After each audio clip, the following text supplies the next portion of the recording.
Craig, Maryville is truly a titan. They have consistently been in NACE finals. Just tell us a little bit about the record that they've had so far. Yeah, historically a hard hitter. So I'm looking forward to the game against their opponent tonight because they're both boasting a 4-0 or 4-0 similar stat sequence. So this could be the chance for a just historical upset, but you have to credit the power that they've had in the past. Yeah, Oklahoma Christian, you don't want to count them out entirely because, like you said, sometimes they can pull off an upset. They are at 4-1, whereas Marysville is at 4-0. Maryville had a bye that Oklahoma Christian did not. So they can meet Maryville where they stand.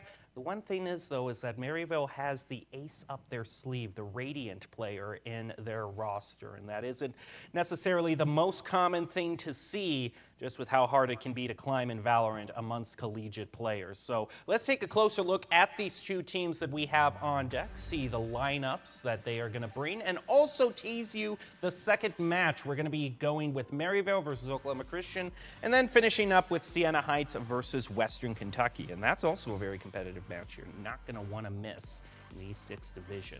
Now, as we get on to the rosters, we've got A1D, Swayze, Crunchy, EC, and JC. And on the side of Oklahoma Christian, we're looking at Wheaties, 50 with Brain, Dev, Kai, and Vo.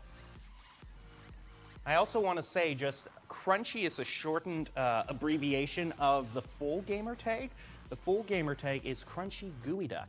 Ooh, that'll be exciting. If you live in the Pacific Northwest, you know what that is. It's a specific type of clam. So if you're in a sushi place on the Pacific Northwest, just a seafood place, I'd recommend trying it out.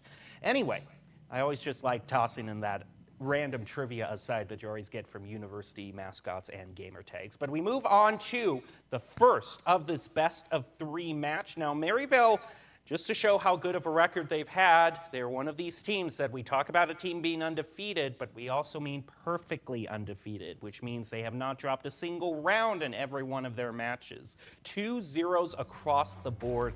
And here we get a look at what is going to be brought to the table. We're going to be having a showcase of the 3 site stages, it looks like. Yeah, we've definitely had a lot of collegiate favorites as far as map picks go.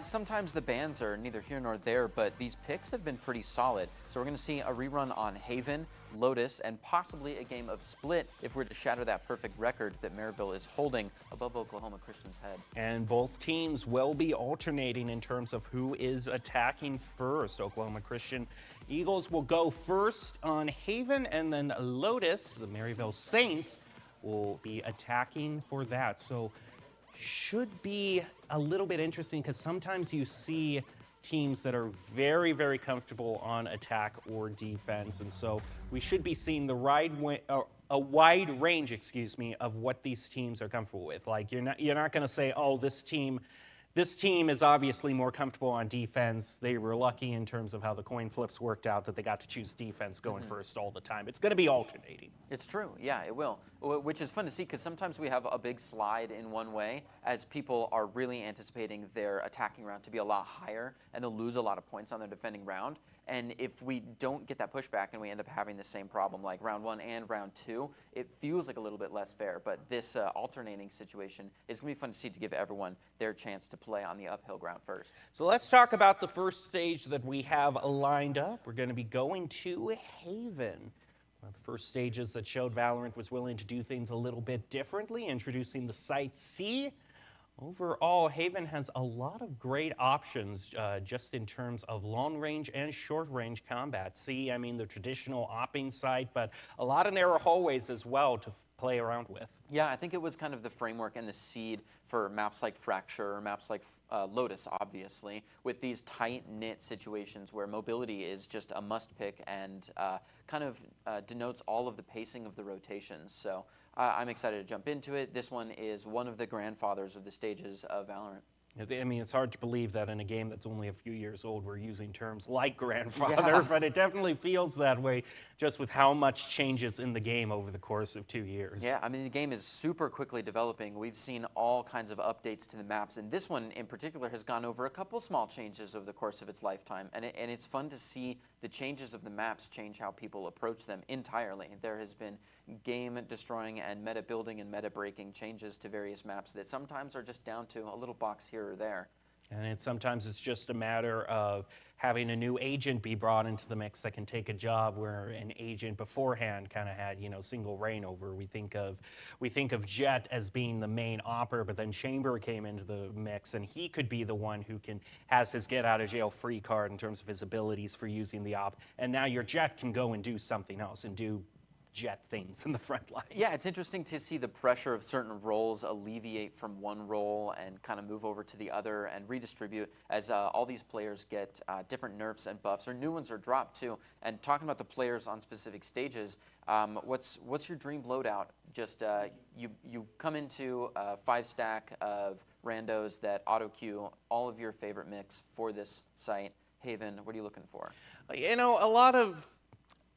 In terms of what I personally want to see is there's always the thing of no one in solo queue wants to be smokes, okay? Wants to have the chore job of having to smoke off all the sidelines. But one of the great things that happens as more agents get introduced is you start getting more hybrid selections as well. You do have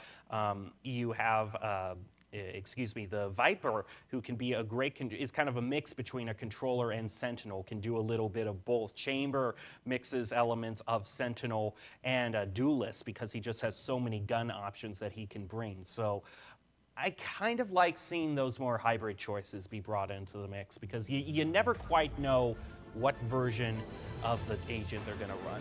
We want to give a shout out to our sponsors. We've got Duncan, NACE, Starleague, and America runs on Duncan. And then, of course, we also want to shout out Truth. Truth is the nation's largest nonprofit health organization dedicated to a future where nicotine and tobacco addiction is a thing of the past. For more information on how vaping can affect your mental health, go to breathofstressair.com.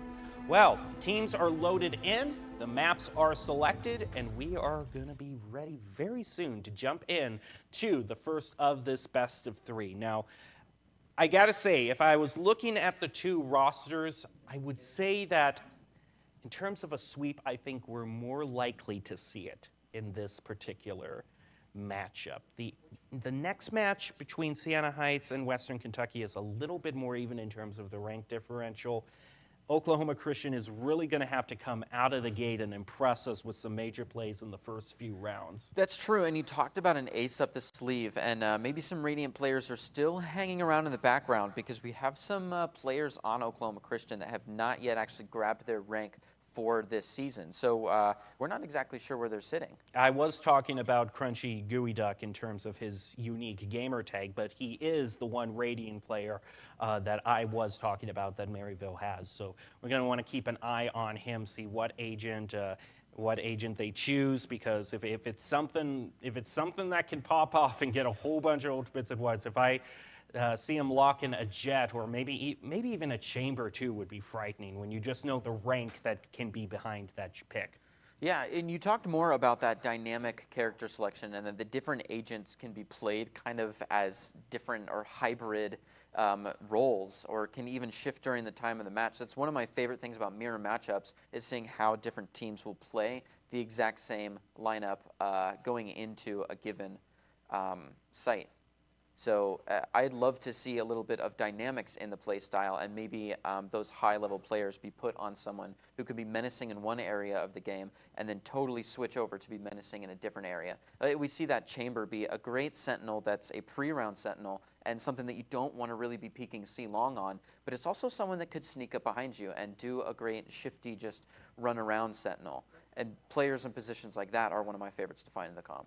And there are just some players that are so good that no matter what agent they choose, they can surprise you on how good they are. Yeah, I've seen some truly terrifying sages in my day that just they turn into the duelists, and they're showing up their jet and rays every single round. Yeah, it's been a long time since we've seen a convincing battle sage. In fact, a couple of these agents we haven't seen on the field for a while that I would love to see return, but I am glad that Omen is making a pullback around, and Viper, and a lot of other classic agents, especially on these old maps where everything's kind of figured out already. It was nice. It is nice to see Omen and Brim, be choices that are swapped pretty regularly, and we see a little bit. You can have either the Omen, the Brim, or the Viper be brought into the mix. When for the longest time it was just Astra, because you couldn't beat all the stars she had and all the smoke she had and where she could place them. That all of the other controllers basically took a back seat. So Astra is still kind of a more niche pick. We see her brought in from time to time, but I would say, remembering what it was like a year ago, I'm much more happier with how the controllers are. Because like I said earlier, in solo queue, not everyone really wants to be stuck smoking off. So at least it's better if you have a good selection of agents to choose from. It's true. And also synergizing agents. Sometimes it's more beneficial to lock in as Brim if you know that you're going to have maybe a Neon on your team, or you're going to have a lot of Jet-style players that want a big flash push, and instead of having Omen send out one smoke at a time, having Brim drop them all at once is just something that it's difficult to trade off, and it's nice to have these synergized players that can set up strategies like that. So another thing to consider when you're building up your roster going into a site. And one other thing that we got to talk about is some of these teams are going to be going into today a little bit, I don't know if you could say rusty, because teams obviously practice and scrim, but as a teaser for the second game, Sienna Heights, for the last 2 weeks, they had a bye 2 weeks ago, and then the previous week, their other team forfeited too. So it's been a little while since they've been brought into the mix, so there's always that question of how fresh is a team exactly. Yeah, forfeits and buys can really shake up kind of the trajectory of, like you're saying, the practice and rehearsals and performances are all different energies. And we talk about this a lot when we are working over live games, is that being on that stage is different than being in a scrim, and things change a little bit.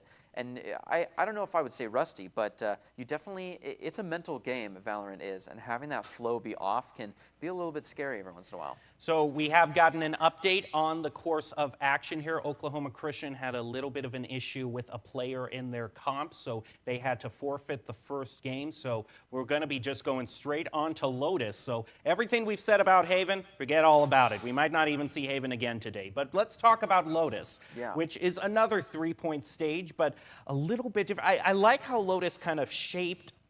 Every new stage shakes things up a little, and Lotus really struck me with how wonky its sites are, just the shapes of them. Yeah, the pacing feels less like transparent. It feels like you walk onto the stage and there's just kind of more going on, especially when you have these really flat feeling stages where you simply open up to these angles, and once you check all your angles you're in, it feels a little bit curvy. It feels like you're backtracking sometimes, and it really has that pacing of the more modern stages like Fracture, where there's back doors to every stage.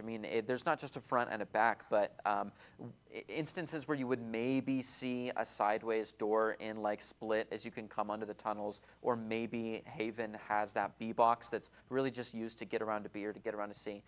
Those are just blown up, and they're like a decent part of the map, and it feels strange having to watch so many entry points, and as an enter, to have to watch exit points for like muzzles.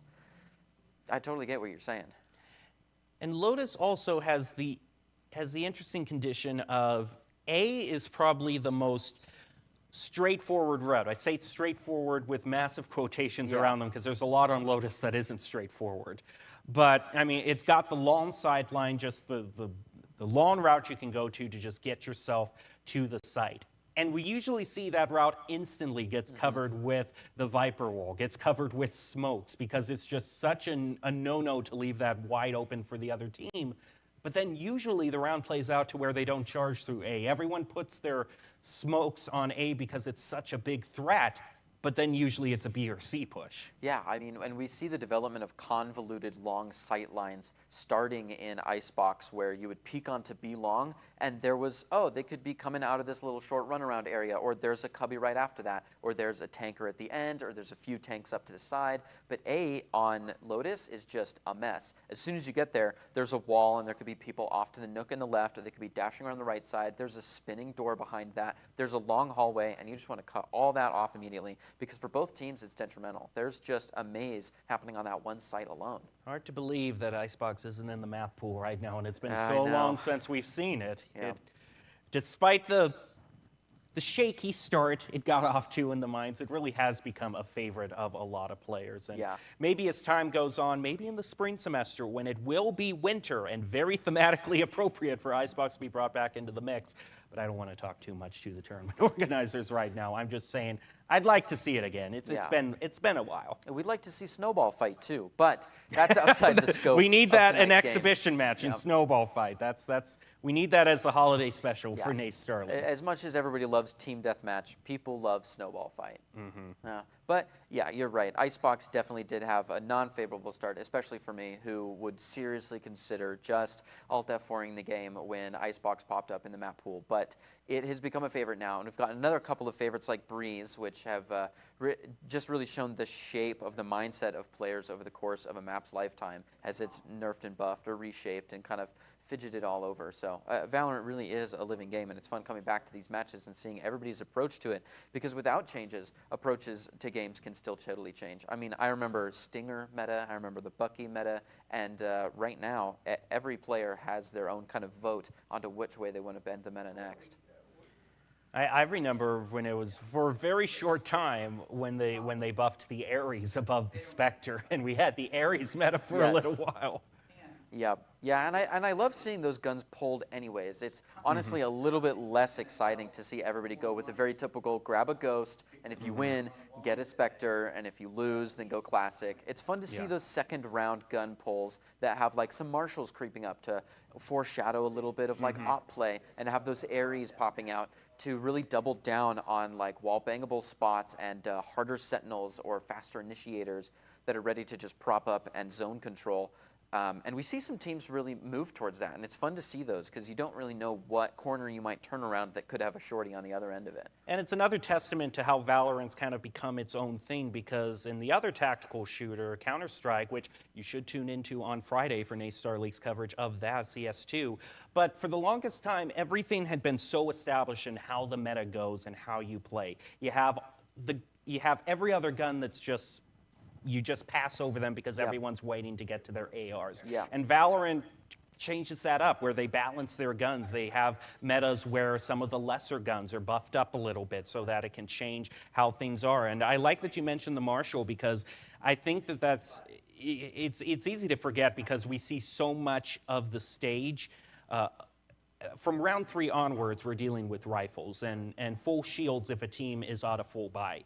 But in those first few rounds, a Marshal, the Marshal is very dangerous. When you do not have shields, that thing is as deadly as an op. It's true, and it's interesting that the Marshal doesn't get less effective on later rounds. There's just slightly better guns out there, which are the ARs. And the truth is that when they have these nerfs and buffs that change the balance of the games, it's very slight. It's only a little bit, and it's mostly, I think, the pros that are paving the way of the must picks, and you've got to have this, and this is the new meta, and all of the ELO players below that follow and get better practice with those guns. Now, you've created, by having these kind of meta shifts and meta flows, more balanced players overall. And now, when you have to bonus up a gun that you've stolen from somebody else, if it's an Ares, you're not super worried because you remember Ares meta, and it creates a more balanced player base.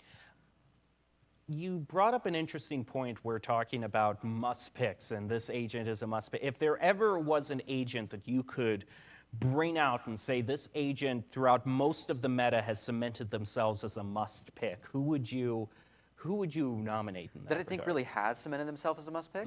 I would say Jett. She's still the cover girl of the game. I mean, it doesn't matter how many times they breathe things down. She feels like like the Brig of Valorant. There's just so many viable ways to play her, and it's get in there and then run back out. And it feels like an initiator role, but it's a first blood duelist. It takes away a little bit of the value from Phoenix. And it has this high energy playstyle that we find coming in from Neon. I feel like there's so many other characters that are almost there, but I don't think you can quite replicate how valuable a good Jett is. Yeah, I do think Jett would probably be the #1 choice, but if I were to nominate one for the #2, I would say the Viper is in a lot of situations a must pick. Not for every single stage, but there are enough stages out there where there's a wide open point that just needs to be divided up sideline-wise that a Viper becomes an insta-pick. Yeah, and I will say that when people pop an ult at the very beginning of the game, if it's Jett, you say, oh, careful, there's basically an extra like fast op out there, and the same thing for his chamber pops the ult. But if Viper pops that ult at the beginning of the round, whatever plan you had for the round has to be seriously rethought. It is something that is it is very unmistakable about the course of the round, and the future of your plans for what site you may have been going to could seriously shift. And if you want to just brute force that Viper, you're kind of calling a bluff. And it makes the game into an interesting feel. Whereas like if I'm going to pop cabbages or get some free information off of like, you know, with some of the other ultimates, it just is kind of a hindrance, but it doesn't force me to step back and say, wait, how are we doing? How are we going to deal with this? It's one of those ults that when it's popped, it just feels like you're in capital letters saying no to the other team. You're just saying this isn't an option. And saying no to any strategy that the other team has or any action that they want to take is underrated, one of the most important things you can do in a game. I'm going to reference a completely other game that doesn't have anything to do with Valorant, but it proves the point. There's a card in the trading card game Yu-Gi-Oh! Called Solemn Judgment, where you pay half of your life points, but it negates any spell, trap, or monster summon that's activated. And that just shows how powerful the option to say no is. Right. Even if you're giving up half of one of your resources, the ability, if you see a strategy that your opponent is bringing out that is going to put you in a very bad position, just having the ability to negate almost anything, you're willing to pay huge amounts in your resources to do that. And I feel that just having the option to take one specific lane out of play in Valorant, A, B, or if you're on Lotus and Haven, C, and just say, no, you can't go this way, then that just shows how powerful an ultimate like that can be. Yeah, and we sometimes have those ultimates when aren't just a stop everything hard no. There's some ultimates which work in a kind of like rock, paper, scissors situation where like if you are going to pop the lockdown, there is an ultimate that you have to know exists out there, and it is the Hunter's Fury, which can just totally shut the situation down. And these rock, paper, scissors ults are fun to keep track of as well, because that's a situational no, but just the threat of having it. When Hunter's Fury is ready, you basically said, go ahead, use your lockdown if you want to, but you're not going to have it back. And then if we're talking about just abilities that you want to say no to, then you have KO with his knife, and then just his whole ultimate where everyone has to play, traditional Valorant. I suppose if you want the ultimate no in Valorant, it's if you get caught in the killjoy. If you get caught in that, you can't do anything. You cannot play the game, which obviously, I'm referencing so many different games, but whether you're playing a card game, a tactical shooter, allowing your opponent or forcing your opponent to not play the game is one of the best ways you can make yourself win. Yeah. The easiest way to win a game is to be the only one playing it, right? So as soon as you just absolutely trap your other player, then you can just walk all over as you feel. And I feel like Fade has kind of a little bit of the same thing. And we see some characters get that just you want to stick this player in an uncomfortable situation, but just locking them down is a totally different story. It also shows why I think that the Killjoy ult is just it shows. I also appreciate the balance that's put into it, though, because it has such a long windup. Because any sort of ability that takes away all of your opponent's options, not just silencing their abilities, but you can still shoot like KO, but just everything is off limits to you, it has to be very gingerly used, because that's one of those things where you're playing with fire a little bit. If you create a meta too much where a strategy is just literally forcing your opponent to not be able to do anything that can create very negative play experiences. So it has to be gingerly used, and I think KJ's ultimate is a great compromise in saying you have 10 seconds to get out of this place. It's true, and it kind of makes it into less of a stop sign that is a command, but a question. Do you want to fight or flight? And a lot of the utility is that. You're forcing a question on your opponents, which is, I think, second best to a hard no. In Valorant situations, which are like the 5-on-5 tactical shooters, where you're trying to drill into your opponent's territory and get something. It's a little capture the flag-ish, right? And if you can ask questions of the players and have them try to force themselves deeper, which is a more dangerous situation, or get out and then take the danger on the clock, because you can escape, but you still have to get in eventually. So the fight or flight scenario with the lockdown is that you can get in, you can destroy it, or you can just cover the area and take everything out there. It starts a mini timer, or you can just fall back immediately. And a lot of utility does that on a smaller scale. And one of the great things about a situation like that, that I like about Valorant is how quickly the pace of the game can choose. You know, you've got other games, you know, like Rocket League, where as soon as the kickoff happens, it's almost all action all the time. Or Overwatch, you do get breaks in between fights, but they're usually just as the team is waiting to respawn. It's like 15 seconds of downtime. In Valorant, you can have a whole minute go by of teams just very gingerly peeking angles and just trying to feel things out. And then all of a sudden it's changed up. The killjoy goes down. They decide to rush into the site to try to find it and defuse it. And all of a sudden things have gone from 0 to 10. Yeah. And just having those surprise moments where the pace of the game changes and the pace of the game changes completely, it really gets the adrenaline pumping, and it's almost, even the downtimes, there's always that thing in the back of your mind of, there might be a pop-off coming here soon. That's true, and even when you're not the defense, when you're the attack, there's times where it's best to be silent. I mean, like, if you take Cypher, Deadlock, and Killjoy are all very scary things to be playing against if you want to be playing fast everywhere, or if you want to be rotating very quickly. Because any space you've given up to these three characters is noise sensitive now. It's a little bit, it's movement sensitive. So there's times where you have to play slowly, and it really repaces the game, and it adds to the mental part of Valorant. And you could say that there's mental attributes to all sports, but usually that mental attribute is just endurance. It's the kind of Rocket League mental attributes that we see, where it's how long can you force the other people to just keep playing. And it gets tough playing for that long, or just keep on high energy at all times. But Valorant is a totally different sphere, where the energy can be high and the energy can be low. Well, I think we've just about covered every single aspect that can be brought in this game. It is time for speculation to end and for questions to actually be answered. And we can see the loadouts being brought up. I did say Astra is still picked sometimes in that controller role, but for all of those who enjoy Omen and his wonderful knitting abilities, you will be able to enjoy that. At least on the side of Oklahoma Christian, which is going to be in the red, Maryville in blue. And do you see anything else? I mean, we're seeing the hover over the Jet, but as you said, she's kind of face of Valorant, you know, must pick, or, you know, just good in any situation. Yeah, and I mean, we see and that brings us to a near mirror matchup as well.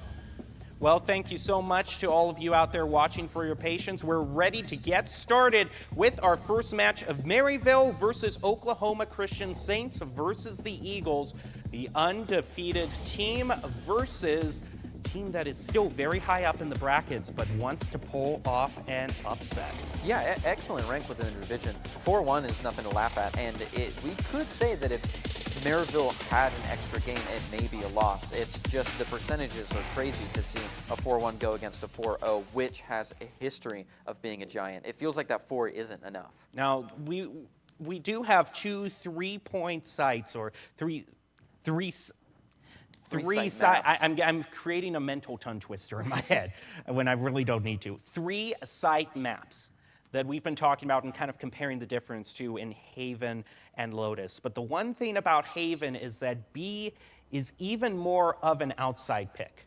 Yeah, that's very true. Yeah, Haven's B is it's kind of a threatening pick. You want to be able to pick it at all times, but I feel like it's not very often that we see it be the initial go-to. All right, we are off to the races. Maryville just holding the sideline on to lobby, but it's smoked off, and just about everyone from Oklahoma Christian is making their way down into the sewers. Reach is able to just completely stop that Sova. The charge goes in, and this is going to be a quick plant. Yeah, a very quick overtake for a quick plant, sure enough. Defense is putting up all the efforts they can. In fact, Swayze able to take out quite a few with the assist of 1D. And there is round one, a little bit of a turnover I was not expecting. They didn't get the plant out at all. That's 300 creds down the drain for the attacking side. Maryville gets off to a good start, characteristic of a team that is undefeated. I think the thing that's going to be most telling, though, of how this round is going to go is once we get to round 3 and Maryville bonuses. We're seeing right now what they're going to bonus with later in that round. One of them still holding on to a Ghost, is just comfortable with the handgun. And hey, I like the Ghost. Yeah, they could be pushing for an op here, saying upping the shields may be worth it. We know that they're on an eco round. I'm comfortable with the Ghost, knowing that the rest of my team is holding a little bit of overkill with the Bulldogs and Marshall and the Spectre. Moving right in, attacking side again is quickly pressured. I mean, there's springs on Maryville's rotations here. Any kind of feel towards C, and they are moving back over to C. Once that is leveling out, they're leveling their defenses back out. Crunchy from the side takes one, and Sways does as well. Those are just free, and no play off the contact there. Smoke right at the mouth makes it very difficult to re-hit this, and a re-hit for 3-5 when the rotations are out. They've given up a lot of time and space here too. You have to be careful as Sam with Brian trying to move back around is fighting into contested ground, which wasn't recently contested. Everything's kind of closing in around them. Maryville not giving them a chance to think. Sways on the hunt, holds just the angle, and it's not quite quick enough from Vo. 8 is going to bring it down. Yeah, the gunplay especially seems to really be in favor of Maryville. I'm not seeing too many one-on-ones that they are losing. Now we'll see just how much of a full buy Oklahoma Christian is going to have. One of them is going to have to settle for half shields. Maryville is able. Okay, so was using the Ghost to be able to pick up a Phantom this round, it looks like, for JC. An interesting call. I mean, if you have faith in your other 4 players, you can kind of start working for rounds ahead and smooth this bonus over a little bit. So maybe they're the forefront for this round. We're going to have to keep an eye on Stanny. All of the utility has been set up by the defensive side. Maryville locking down that B doors tight is going to get a push. Ready to head into the garage, but just like every responsible homeowner, you want to set your garage up with an alarm, and that's exactly what was waiting from Maryville. However, that alarm is taken out. There's still some swarm grenades and other nasty stuff and stars being placed around C, but that is nevertheless what Oklahoma Christian's going to do. There's a trade back and forth. They're at 1-1, and Crunchy picks to collateral up with a wallbang on top of that. Maryville looks to be cruising through their bonus without breaking a sweat. It really looked like Crunchy was in the right place at the right time, but everybody gets a chance being at the right place in the right time. It's about recognizing that that's your chance and that you have to be able to capitalizing on this and saving your teammates. And he sure does. There's only one player down on Maryville's team. Oklahoma Christian doing well, though. They do own this site and are going to get a plant in almost for sure. Ooh. Ooh. Just barely in time. Takes a little bit of a chip damage down to 70 out of 100. Holding tight his angle, though, as they decide to split the difference here. Leaving Kai to play against quite a few if this doesn't go well. A tricky angle coming in from Vo. One of my favorite parts about playing the Omen. And look at this assist coming around. Kai through the smoke. Takes one but goes down on a bullet trace. Vo holding ground. Finds it in a clutch. That is a huge play by Votic. Picks up a triple. It was a 2v4. I thought for sure Maryville was going to take that. Now again, that's not the end of the world for Maryville. Consider, that was their bonus round, so the fact that it even came down to a 4v2, Maryville leading, I'd say that's a pretty good bonus. It is a really good bonus. I mean, I don't know, that's a bonus, though, that they put extra money into as well. Think about that saving true. up and risking round one round 2 to get that Phantom in early, and now that's been bonus for the other team. They are in a cred advantage, materially speaking. Som taking an early one on the Maryville as well. Oklahoma Christian is menacing right here. Sway is being hunted down as well, as he's going to back that operator onto the main site, kind of watch from the fork, instead of doubling down on the short angle. A little bit of backpedaling, still leaving an initiator to hang out on A. He is low health though, so that's just in case they decide to get any cheeky flanks in. I think Aid will be the one popping off there. Oklahoma Christian otherwise taking that free kill and rotating their fort to maybe where there's a little bit less manpower, where the butter could be a little thinner on toast here. Gonna have to take out some of these alarm bots, and that might be the info necessary to give Stani a good play into the situation, who should be hurting in terms of credits.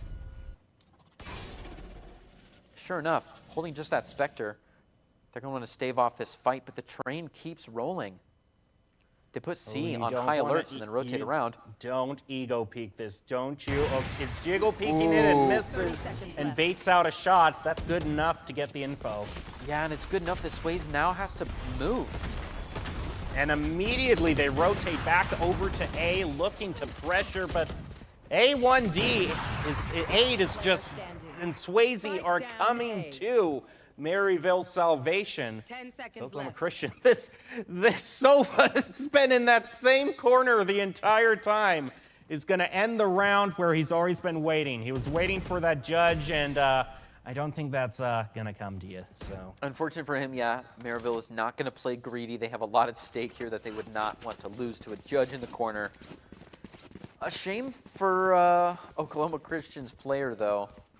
It's not a very But at that lavish point, corner to it's be kind of playing like in. a don't feed the troll situation. Yeah. You know, don't feed them. Just let them do their thing and Yeah. move on with your game. You've already got the round one. Just let him bonus a judge into the eco, and we hope that won't hurt us embarrassingly later. He's going to keep that judge, so I'm going to keep a tally here on how long it's going to be until this judge gets a pick. I think it'll be until he dies or until the rest of the team needs him on Phantom or Vandal, because they all are. A judge isn't a bad play, it's just situational. He was in the right situation to be holding that, but they just called the bluff a little too early. Now, there's no more deflating situation than if you bring out the knife and you just get instantly taken out. They're pressuring B. Crunchy is going to get stunned with the breach util. He can throw some out himself. He peeks out, sees a whole bunch trying to get away, and gets a knife to the cranium. Knifes on the reset with a beautiful hunt down after that breach. Now a lockdown on this corner. Dev low health, watching the spike out. And from a distance, that killjoy. I mean, the stack here is beautiful, but Sways is not worried. Finds one, and I believe they're walking in. Look at that spray. Run and gun meta is still alive and swimming. Either low health or low in the chamber. It's looking a little scary. The defuse noise comes in. People have got to jump on that, but Wheaties from a distance is unable to find it. It's around the bars. And EC1 is able to secure a defensive line. Okay, that right there is just for show. That you're wanting to make a statement. If you pull out the classic at that long of a range, to say, I don't care what weapon I have, I can just click your head in any situation. Maryville now rocketing up to a 4-1 lead. We have 2 ops out, 1 for each team. Not something we see too often. This is a reach buy, though. We're not full on shields, and we definitely don't have the creds to back it. So I see this either going 4-2 or 6-1. The opening salvo from Oklahoma Christian is just going to be to pick up that old orb and then run away from C. Already the sideline that the Sova had. Yeah, we did hear an op ring and a player fall. So a quick rotate is not an awful call. EC1 sees a little bit of utility, but not a whole lot of players. Going to send out the owl drone of themselves to mirror that utility. Hard op watch from the other direction, though, too. And attacking op down banana is a scary play to play. But it could be one that they're comfortable doing, knowing that there's there won't be any site denial utility coming down that A long. A slow push up both available routes through A-Lone and the sewers. Unfortunately, we But don't this have that Jet- judge in the Yeah, but sewers. this Jet is holding this down. As long as they don't get stunned, manages to get the pick onto 30 Wheaties, seconds but left. it's traded back by Dev. Oh, outplaying that ultimate just a little bit too quickly. You have to ready for the windup. One enemy remaining. Crunchy's back is being watched by EC1s. I would say most importantly for Maryville, they only lose that Jet. There are 4 players around to still pick up that op. Hand it back to the Jet like nothing happened at all. And then they only need to pay for a new rifle. Embarrassing that I say that Jet is the must pick for every team, and they end up being the first one to fall on both teams. Yeah, today. but I mean, they're also top fragging right now too. So I mean, it's one of those things where you 11-2-1. I mean, don't look a gift horse in the mouth here, Greg. Yeah. Bringing that op out again. Ready to double down with those creds considering the devastating utility it got last round. And look at this early smoke. It's not quite enough. Running up into the face of it, Jay Stanny is able to find the read through the smokes and looks for more, and he might just find it. The teams are split. On the fly, drops some smokes. He's absolutely hunting down one in Cubby and one long. He, Oh not my enough goodness. to protect. It could be an ace. You pick up the ace that way through a spray through the smokes? You gotta be kidding me. Absolutely drilling and a menacing position. They won't soon push C again. They have had an incredible failure rate for running up C here, and they try to blitz push it knowing that there's no op, but the spray is all that they need. A quick hold on the control, and they drill down the situation. Flying in on those orbs and just dropping the stars. Also, in one broad thing daylight. you don't see too often that was just a testament to how much they were spraying. They were on their last clip of ammo. And normally you have plenty of ammo to do whatever you want to. Oh, so yeah, 30 seconds That into just the shows clock. how much it was firing. More high-paced rounds to come as we have a little bit of jiggle peek back and forth in the A short. Brain already feeling the pressure, down to 62 health and still no eye contact. They decide to follow in after. A Sentinel lurking in B-box could alleviate the pressure and get a little bit of a backwards rotate out of A. Oh, but that Owl drone is going to say the opposite. Hopefully only 1 or 2 players were seen there. Looks like Oklahoma Christian is anticipating a lot of information imbalance on that A site and decide to pedal away. And I'm going to follow in on that garage door that has already been checked out by Wheaties. I've already dealt with the utility here, which is a little bit of a red flag to the defensive side. But Maryville looks pretty evenly stacked all over regardless. First contact comes out right on the site, but no, vision denial is there. They don't even know. Jay standing from the corner, unsuspected, finds one before going down. It's going to be Kai that takes that trade and lives in 30 seconds to left. begin owl droning out a couple extra corners. Last player standing. One ECs enemy remaining. grabs 2 more Wheaties. Finds a second. Pride. Oh, Oh, that just shows how good the crosshair placement is currently for Maryville. They just had that locked on. He almost got caught off guard a little bit earlier there, though. Looked a little bit to the right at the most unfortunate time. I was expecting at that moment Oklahoma Christian was going to get the win, but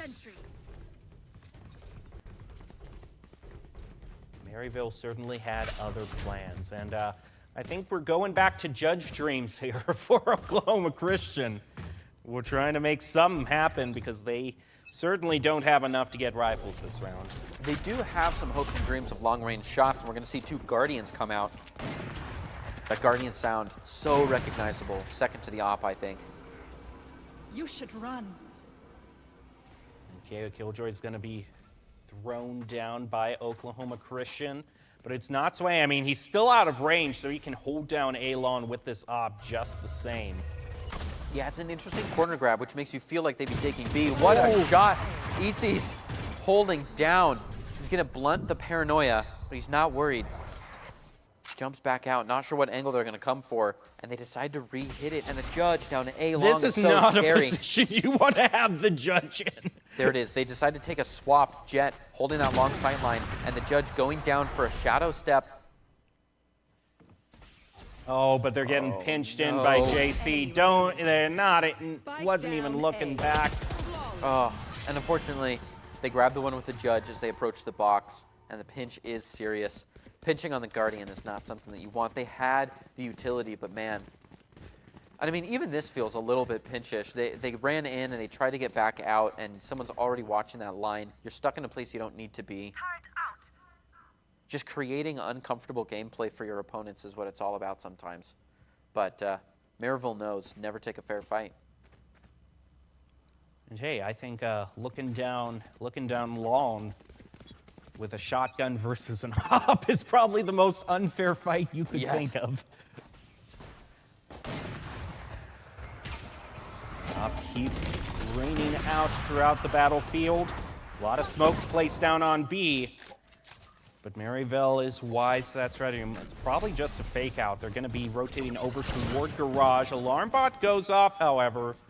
So Maryville, look how quickly as a unit they move up to cover the doorway and then start wallbaiting right through. No mercy whatsoever.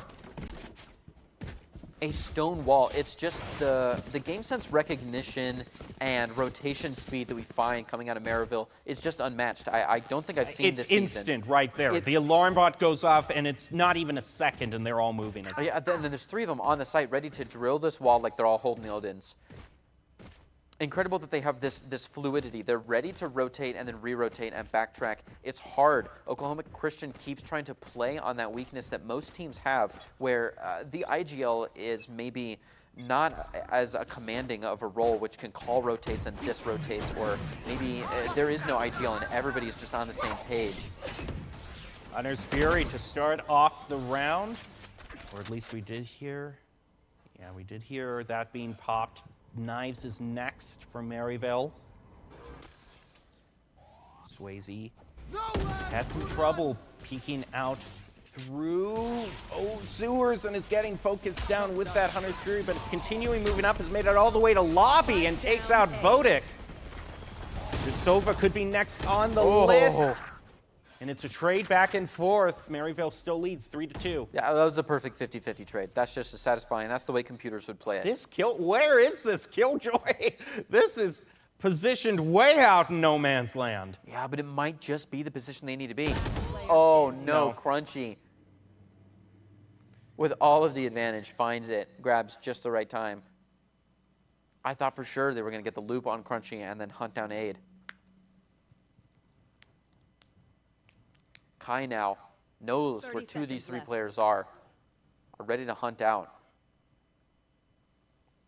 May decide to go in after. Oh, look at that angle advantage. Walk when you are long, you'll see the shoulder before they know anything at all. You can take a nice leisurely line up to the head.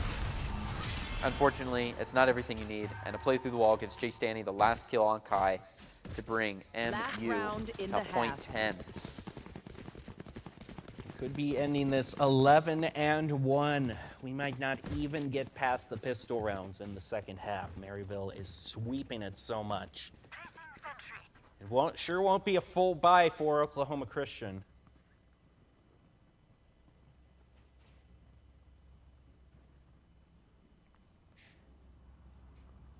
And you could not be more loaded up on credits. Two or full bots still have 8,000 left.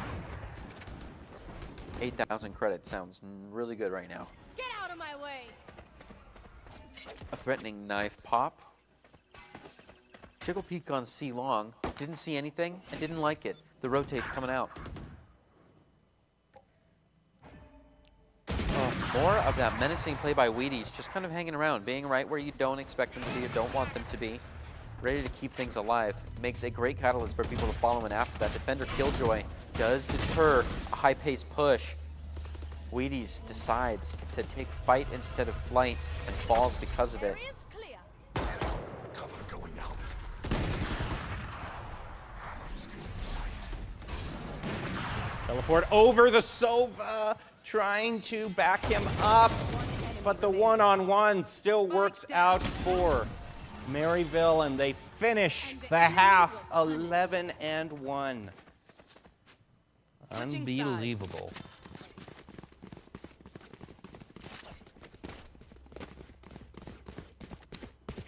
Yeah. Standard 11-1 opener. Yeah, typical of an undefeated team, and not just undefeated, but perfect record team. I'm sure they were hoping for this for the beginning. Only one defuse and one timeout, and that timeout I think was the long wait with one Sova kind of stuck.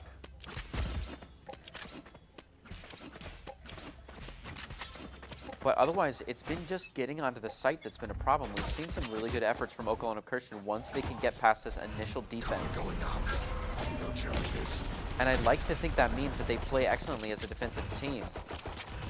We'll see a retake scenario here, Shadows traveling. and that should give us a little bit more info about how the Spike second half. planted. Swayze moving up through the smoke. Know if anyone from Oklahoma Christian spotted him, but he's able to flick, still gets a headshot with the ghost. It's not enough to knock him out, but it's a lot of damage. Oh. Very close calls, lots of damage around, but it's not enough to take down. Look at how many of Oklahoma Christian are just hanging on by a thread. No, people are screaming one shot in the comms, and there it is. Aid to take one through the One smoke. enemy Kind of forces the player up, and they're going to find it. Wheaties goes down. Jaystani, another through the blind. Game sense, good luck. Match We'll never point. know. But the spike was about to go off anyways, so that is a clutch play. And I think the situation that I predicted, we're probably not going to see any rifle rounds, might just be true. It's the time now Oklahoma Christian brings out the judge again. This is the time for the judge to clutch. We've been waiting for the judge play. It has to come out here.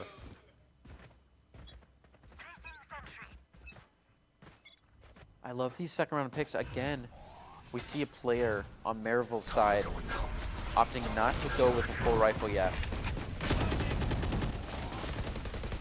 Shadows. Swayze gets the first pick. Maryville extends their lead to a 5-on-3. Spike goes down. Dev looking for an off angle through garage. Sova's just keeping this retake at bay with his jar. It's a dash in with the judge, and that is shut down in a very forceful way. It's just one Sova versus the world. He gets one. As long as he can take one-on-ones, he has an outside chance, but that'll be it. Attackers. Maryville takes it 13-1. Sure enough, and it's definitely a difficult spot to be in with those running guns playing against a high-level team. With the TDK so low, that flying through the air time is good enough to get a jump sometimes, but it's very situational. Yeah, just really, I don't know if it could have been any more lopsided than that. And we get to take a look at the score. I mean, everyone on Maryville has a positive KDA. Everyone on Oklahoma Christian is negative.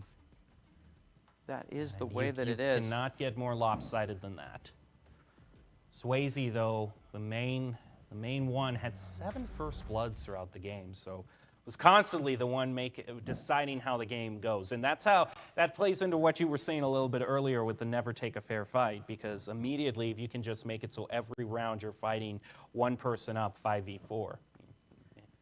Yeah, and we saw Oklahoma Christian do that as their best when they would try to make their way in and then get one player out and then pedal back. The rotations on their side were great, and I mean they played the best game that they could, and they were definitely a menace at some points. So I do believe we move on to Lotus, because I am seeing this beautiful graphic over to my side where we get to take a look. It is one of the most pretty stages in Valorant, I gotta say. It is. I feel like these modern stages have gotten more convoluted in the set design, but they've also gotten, more hours have just been put into the stages in general. Yeah. We're getting some beautiful stuff, especially these kind of hybrid maps where,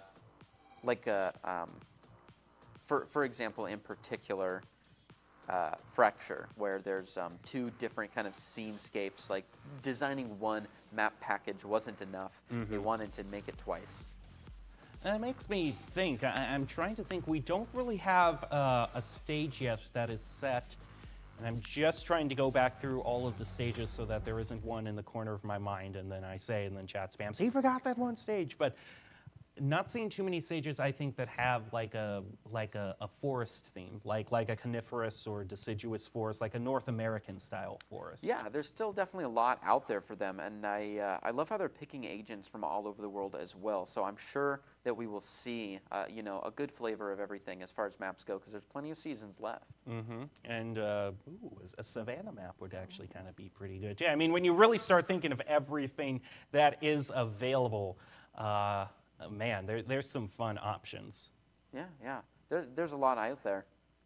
We've gotten some good jungle and some good glacial elements.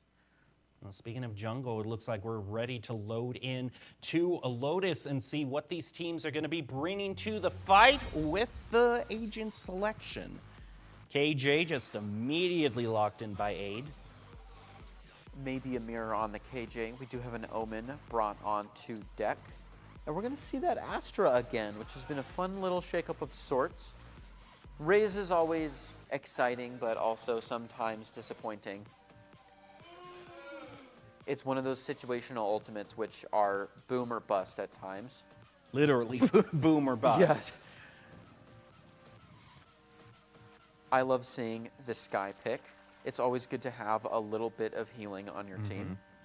And it's also a very informational, yet a damaging informational initiator. I mean, Sova can get you a lot of information, but you can't really shoot a shock dart and an info dart at the same time. Maryville swapped over to be attacking first this round.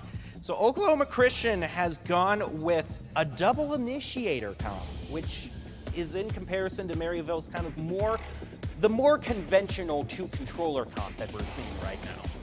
Yeah, especially on a map where there's so much ground to cover, so much valuable ground to cover, right? You can let them play around in the lobby, but there's so much of this map is space that you're not allowed to give up because it's a win condition. So having those controllers and having those sentinels to lock off territory is simply valuable, and cutting out sightlines and slowing down the pace of the game for the other players.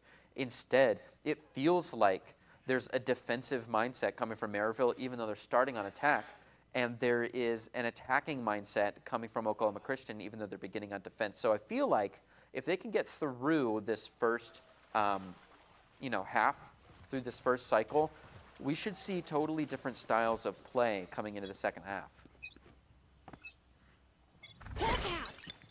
We're off to the races.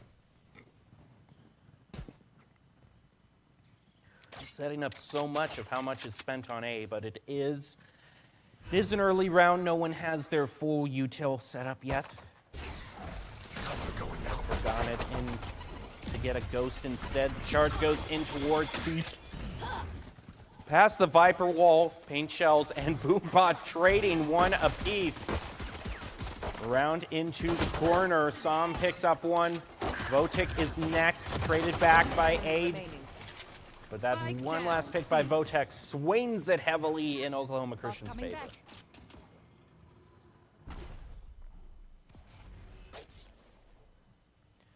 Well, I must say, quite a long flank being brought out by Aid. With 45 seconds on the clock, it's definitely an option they've got in the pocket, though we know that Oklahoma Christian is going to become more wary to that. And they sure were wary. Votek picks up his triple, and that'll do it for the first match. As for what Oklahoma Christian fancies for their bonus, well, I guess old habits die hard. That judge is back. But I think maybe might have a little bit better luck here. I think for B and C, there are plenty of places that you can use it. Even on A if you get a good flank, but that's probably, I would hazard a guess, the least effective a judge can be. Votek bringing out that Bulldog with a rich 3 kills. Ow! A very threatening position for a judge, but threatening is not enough. You've got to pull that trigger, which is mouse button 1. Unfortunately, that did not happen, and we have a Raze gun down at an attempt for a first blood. There's still a judge on the field, and if we had a little on-the-fly bonus... No, don't pick it up. It's bad, it's bad luck at this point.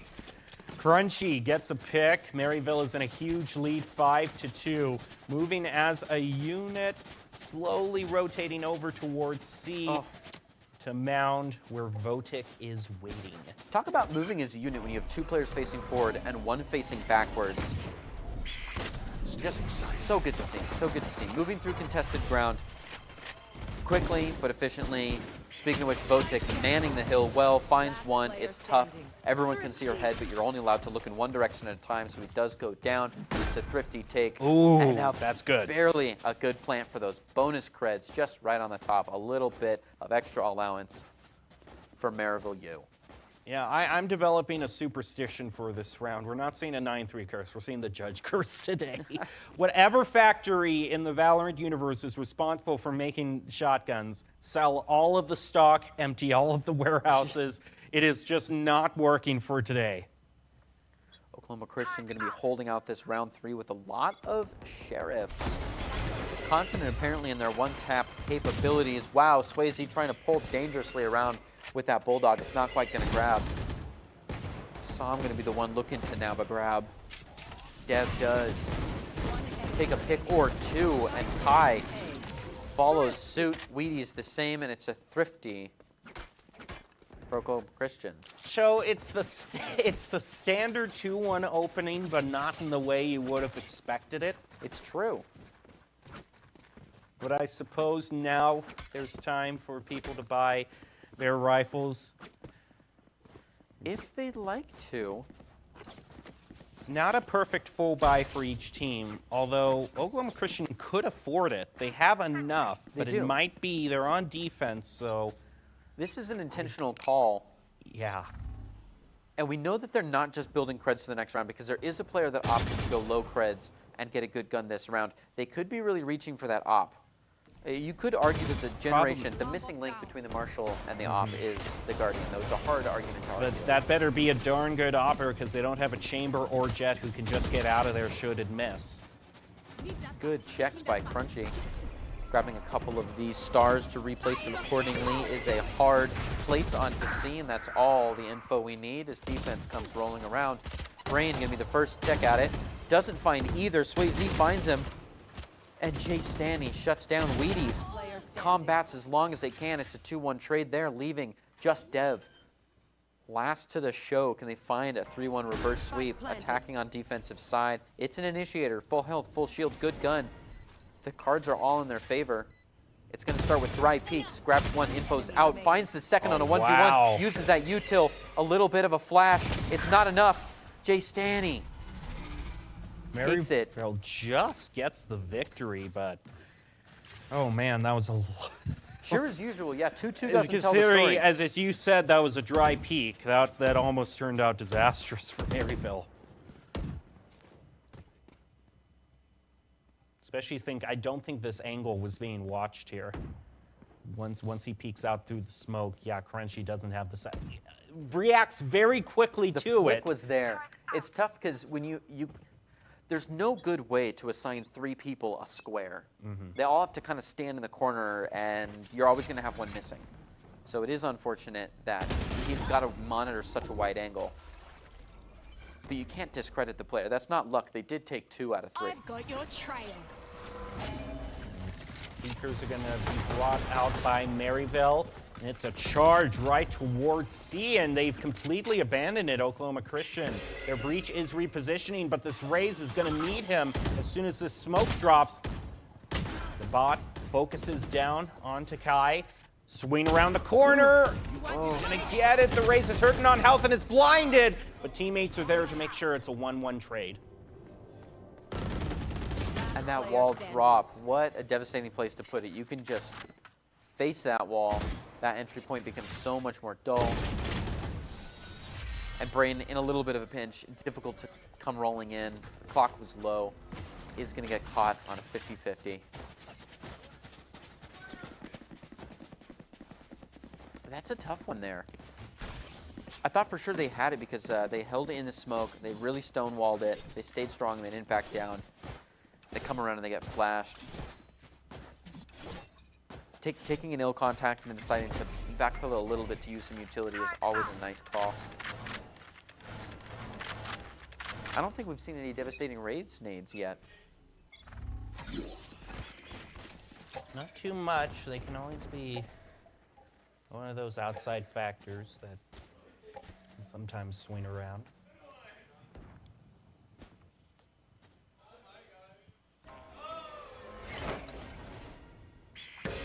Satchel out. Just a game of waiting out the smokes at this point.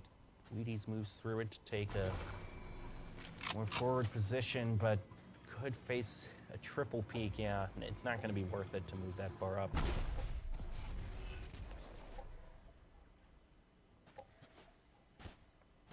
Re-rotate comes around, leaving a Sentinel center stage to hang out and feel things.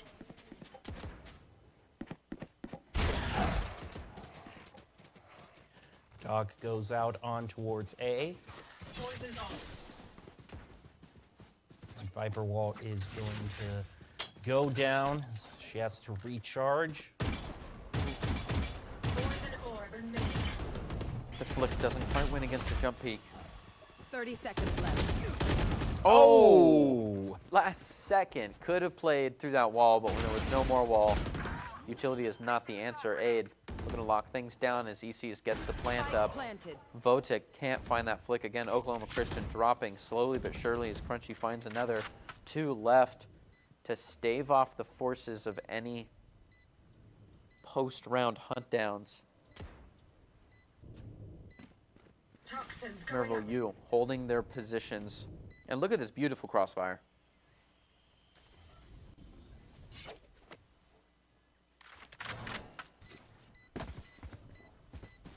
I was gonna say, yeah, there's just not enough time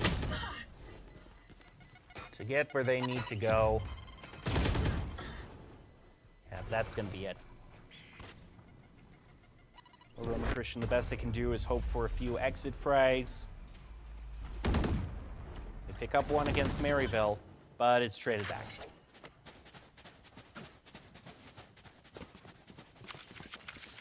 2-4 is not an awful position, especially considering how close that 2-2 call was. And we're seeing some different round types. I feel like that's a little bit of a flag to a tighter game, is that the rounds can go in several different ways. If you see a lot of variation in the round win cons, I feel like the games are still getting a little bit of a shake-up. There's another judge on the field. There is another judge on the field.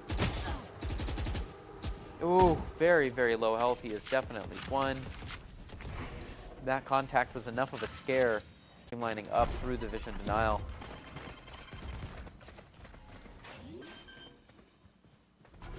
Second round of contact is about to begin. Planted.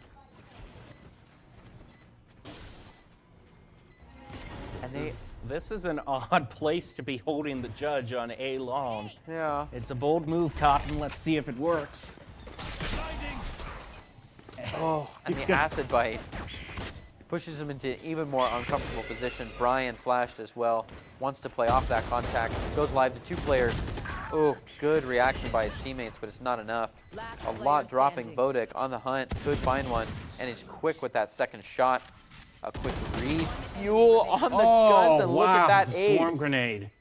With the swarm grenade to grab one, Maryville finds another round. In some ways, another close one.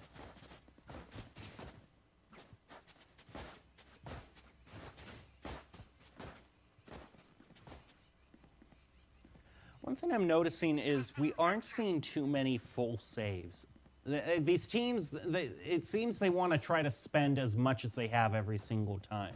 Like, I'm not seeing any rounds where it's all classics. That's true. Because they're saving to meet them next round. They're either going for the judges, the marshals, the specters, but no, like, clear full save. That's true. We have seen a lot of reach saves or half buys. We've also seen some odd situations where there's not full buys as well, where some people hold on to it, Ghost for another round, or maybe they'll buy up and the rest of the team will all be on the specters. But we've definitely seen some odd buying patterns, and just bringing out the judge in general. And it could just be attempts in a mental game. Brain to take one is found by Crunchy. Bringing it to an even 3-3. You want to Gotta fight get it? out of there, will do so. Viper wall goes down, they'll take the last few seconds to get the plant. Scout destroyed. A great use of the Trailblazer Hawk out. to really nullify that great divide wall. Using it to check all the angles means you can run into that free territory for free.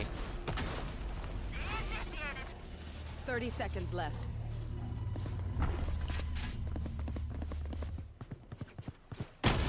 And it's a forced rotation. As B is locked down. Oh, the judge There, finds you one. got one, And got the quick two. swap. Goes in for a little utility, 10 tries to hunt seconds this one left. down. Jay Stanley with the plant under quite a bit of fire. Can he find it? Makes it a 1v1 and finds one through the wall at the angle disadvantage. Decides to pop the ult at 1 point for 1 point. Jay Stanley does not want to give this one up. Back inside. Baits the defuse. It's a dangerous game of hide and seek. Not looking the right way, and Wheaties takes him out. That decay is devastating too. Jay Stanley thought for sure they'd be right on Makes top. it all the more impressive that Wheaties overcame it. Out Yes. of charges.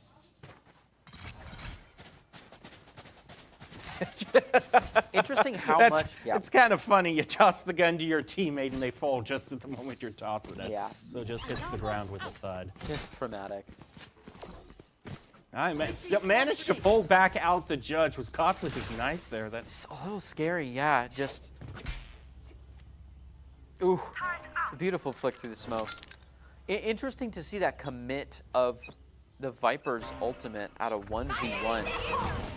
I wonder how much that really meant to them in the loss of it. Oh, look at that. Speaking of ultimate commit, Swayze not only doesn't find the ult, but gets hunted down. Sorry, Swayze hunts down. Well, here's another old hit in the field. The Rolling Thunder slams right into Maryville. They're whittled down to 4. Still even, though. And A could still be an option despite all that's been thrown into it. Yeah, despite all that firing, not a lot of health has shifted sides. We just lost 1 player each. Holding strong, a good read by Oklahoma Christian, considering there's been no rotation. Nice, stable. Sight lines are being held. Kai threatening a few peaks. The cost of that threat is going to be the snake bite. EC's looking to follow in after, walks the long sight line and grabs a win on a 1v1 because of it. Know your geometry. It will find you kills. Oh, 30 seconds left. and the fall off does all the damage One enemy remaining. to Kai. Sway's grabbing one onto Wheaties. With only 19 health left. Oh. Can they find the last kill of the round on the Bodic? They have the long angle again and allow the peek. Jay Stanley takes Vo with no damage done on him. It almost seemed like a circus at the beginning. The 2 Razes flying past each other were showstoppers.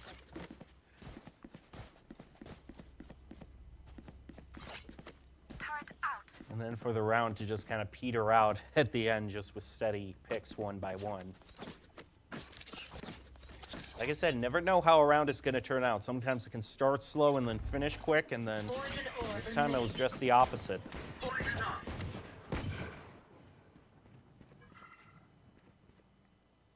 A little bit of a scattered offense here with a 2-2-1 stack. Not quite committing the spike. They didn't leave it in the pocket. Could be a little bit of a rotate here after they've garnered the information they think they need.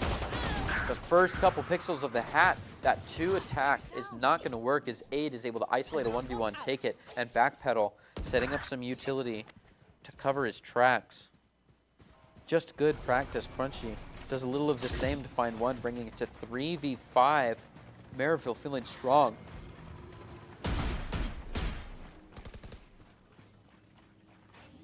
Not to say Oklahoma Christian isn't finding kills or finding points.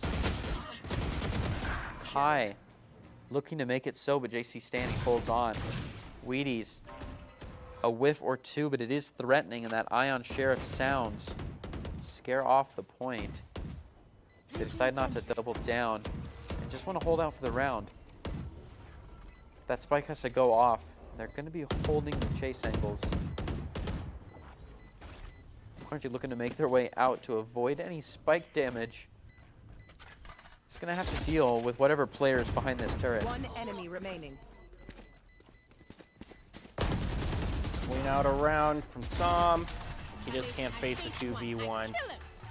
Does trade it with the shorty, but still pretty solid win for Maryville. Just 2 away from ending this first half 9-3.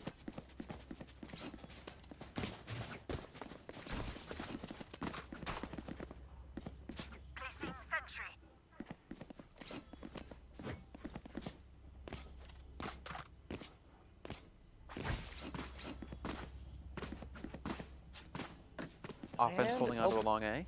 Oklahoma Christian, yeah, is still in the kind of a very similar position that they've been for a lot of the time. Some rifles, one Spectre.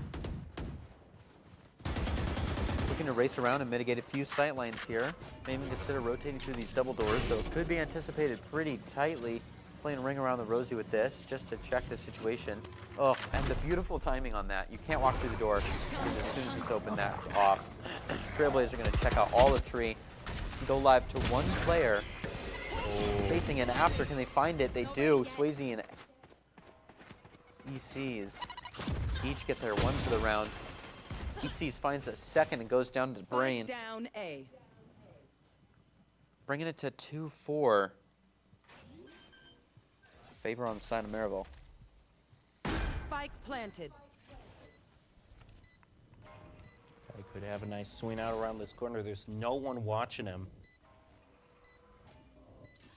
Crunchy backs up. He takes the shot, gets it.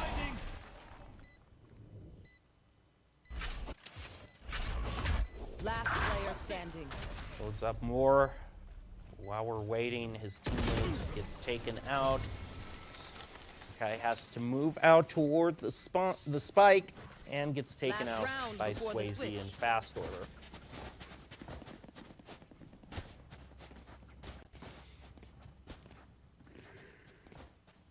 Moving on up to another of those reaching by rounds from the side of Oklahoma Christian. A judge back on the field, a Guardian as well, maybe 2, and definitely 2 Spectres.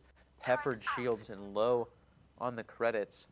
Like you said, they don't really want to fall into that buy save roller coaster. But rushing in with second-rate utility each round is nearly as uncomfortable. Door tripped on towards A. They're going to send the Trailblazer out through it. They're moving quickly. Gets stunned, though, right as they wanted to use the paint shells. Dev is at half health, though, so those paint shells could come in clutch if they landed where he is. Dodges the blind, trades 1 apiece. Crunchy cleans things up. I've got your trail. And just like that, the Saints go marching in. They've made their way to the plan. EC is going to grab it. A few on the defense just around the corner with enough to go in for a fight, but it's going to be made more difficult with this this ultimate being dropped. The Astra Wall. Wheaties and Vo on the peak here.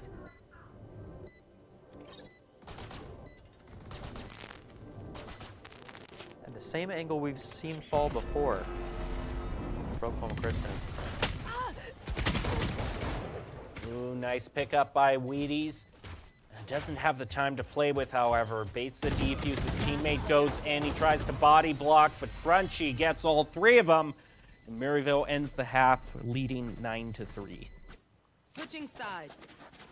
Yeah, they did rush up on the angle a little bit when looking to peek around and lost the angle advantage. You could see the opponent firing as soon as their left shoulder peeks around the wall. But before they even have the chance to aim, they're already down. Otherwise, this peek and the move up was great. But just getting so close. The Spectre is like a quick fire. But the damage just doesn't matter if you can't place a hit before they find you.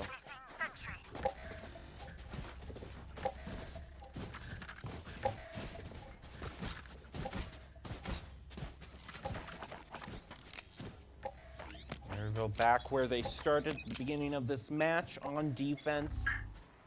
But they are taking an unorthodox approach to defense. 3 of them are going charging up through A, and it just might be successful. That Trailblazer spots no one. The Rays continues to move forward. If they can dislodge this Killjoy, all of Oklahoma Christian is turning around. The Sky better pick up. No. Not the case. Weedy and Som on the chase behind. Weedy's holding well again. Decides to follow in after on B. And alarm bot goes down. It's all coming to a T for this round. Vo gets an early plant in. Donnie is lost. Attackers take another round. I think punishing the quick flank is what really got them that round. They were off to a good start and they were winning the race on the rotation to A site. Just having the numbers advantage. I mean, Oklahoma Christian might be playing at a disadvantage usually, but a 2-1 is something they can definitely work with. So anytime they can punish early attacks and find themselves in a numbers advantage, they have a decent shot at the round. Look at the... I do think that you're completely right there. Sometimes you can just get a little too cutesy for your own good and trying to think of some sort of play that works. It's always exciting if you can get a flank through the opponent's spawn. But it was great work by Oklahoma Christian, immediately recognizing it, doing what a lot of times we've praised Maryville for. The call goes out and the team all moves as a unit, quickly closing in on the threat. This one, that's not the case. It looks like they're gamble stacking.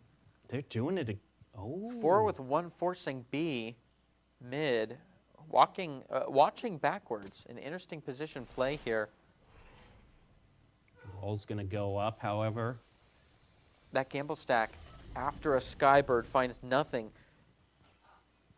decides to dissolve and goes sweeping across through mid, front, and back all the way to A. They're closing the nets in. This is an uncomfortable position. And what a way to dissolve a gamble stack. They're going to sweep across. It does mean they're taking 1v4 firefight. Oh. Som is going to be the one to show that off first. Grabbing B is a little scary. They could have people coming in from both sides, beginning with through the smoke sways. A threatening position to be sure. Could find Vo. Gonna wait for the smoke to drop. No, they decide to peek out. They don't find anything. The flash is perfect. They're stuck there. Flashed by their own team, looking to insert on the other side. EC's low health, goes for the other flash. Wheaties on the defense, 180s it, and grabs Crunchy. One enemy remaining. One left for Maryville. And yeah, once Oklahoma Christian is able to get a few people in terms of an advantage, they're certainly able to win the rounds. It's just that Maryville, especially back on Haven, was just so good with their jet that they were consistently opening 5v4. But if that's not the case, Oklahoma Christian can still be in the running. And that's definitely intentional. Sometimes you just get more credits and resources by dying to the spike than surviving. So I'm not going to count that as a hit-up. That's 2 times and consecutively that we have seen Maryville play something tricky with their position early round, maybe even pre-round, and fall because of it. Are we going to see them opt for more of a traditional stack, a less punishable sequence? We're definitely going to see Oklahoma Christian go for that half-buy style that they've always been going for. 2 Bulldogs out. Yeah, it's tough, too, because they didn't have very many players bonus in the next round, so I don't know where those Bulldogs came from, considering they've got 3 grand creds that they're sitting on. Looks like this is like an intentional half-buy. Maybe they're wanting to kind of pace out their wins. Swayze! One enemy remaining. Gets 3, and EC's does grab 1 as well. From up close, there's 1 remaining player. They do hold the spike, but that's never enough. And it's a flawless run. You were talking about how good that flash was a round ago on B. Yeah. I was thinking it certainly was good. It was a little too good. It was so good it blinded everyone, including teammates. Yes. that got me thinking of that speech from Elf too, which oddly enough applies very much to Valorant. See that? It was good. A little too good. I don't know why they're going after me, but listen, let's remain a team. Because if I go, we all go. Love applicable, cross-genre applicable quotes. Kai again. Look, holding the 2 creds does not find a buy at all. Probably a little bit of an AFK issue, or doubling down for sure on next round. Not something we usually see solos do, though. Usually it's a whole team that decides to run that.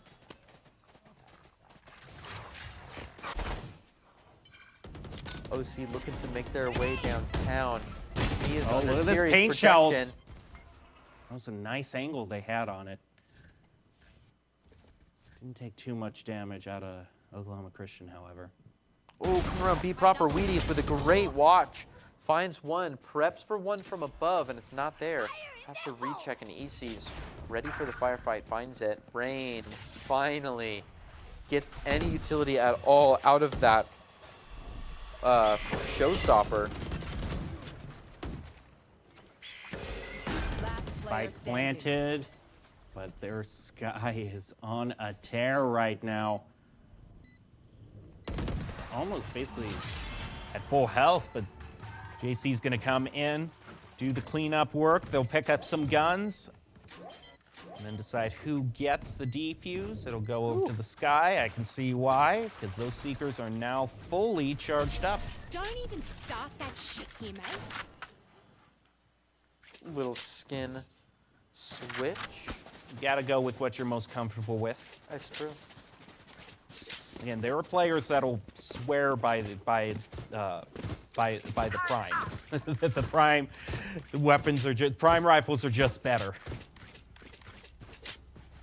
I can definitely see that in a case of, you know, whatever makes you happy or makes your brain happy with the sounds, the Yep. sensory input, you can perform better. Play at home, yeah. Satchel out. Hawk out. Look at this charge up through B. Oklahoma Christian wasting no time, but they're going to find themselves pinned down by all smoke, and they're going to rethink that. Maybe open things up towards pushing C. Yeah, but it's not Although, often they yeah, go for. No, not C. Ooh. A, but some with brain. Is still hanging out around B, just in case. Just see if this judge can pull anything interesting. If Brain can pace it out just right, where all of the info is given for an A rotate, and here it is, start to see that come around. Oh! All of the position. Will the execution be there? Oh, the flash. Just the right amount of timer off. The fuse is low. They go Oh for the my corner. goodness, still gets it! Wrap bold of Vo to hold that corner down. As if they would not check it. Everybody running out knew exactly what was happening. And it's a rotate back to B. Placing swarm grenade. Immediately that swarm grenade is shot.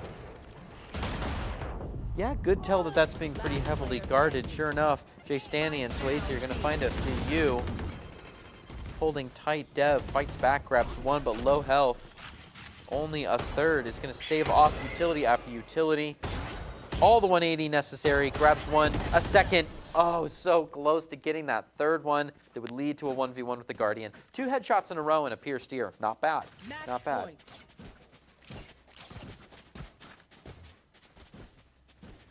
So now we're just at 1 left.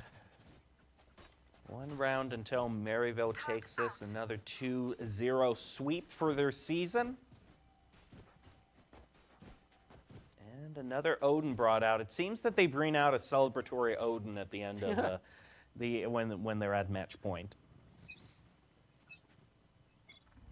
Not a bad call. If I was going to have a celebration, going to be the Odin.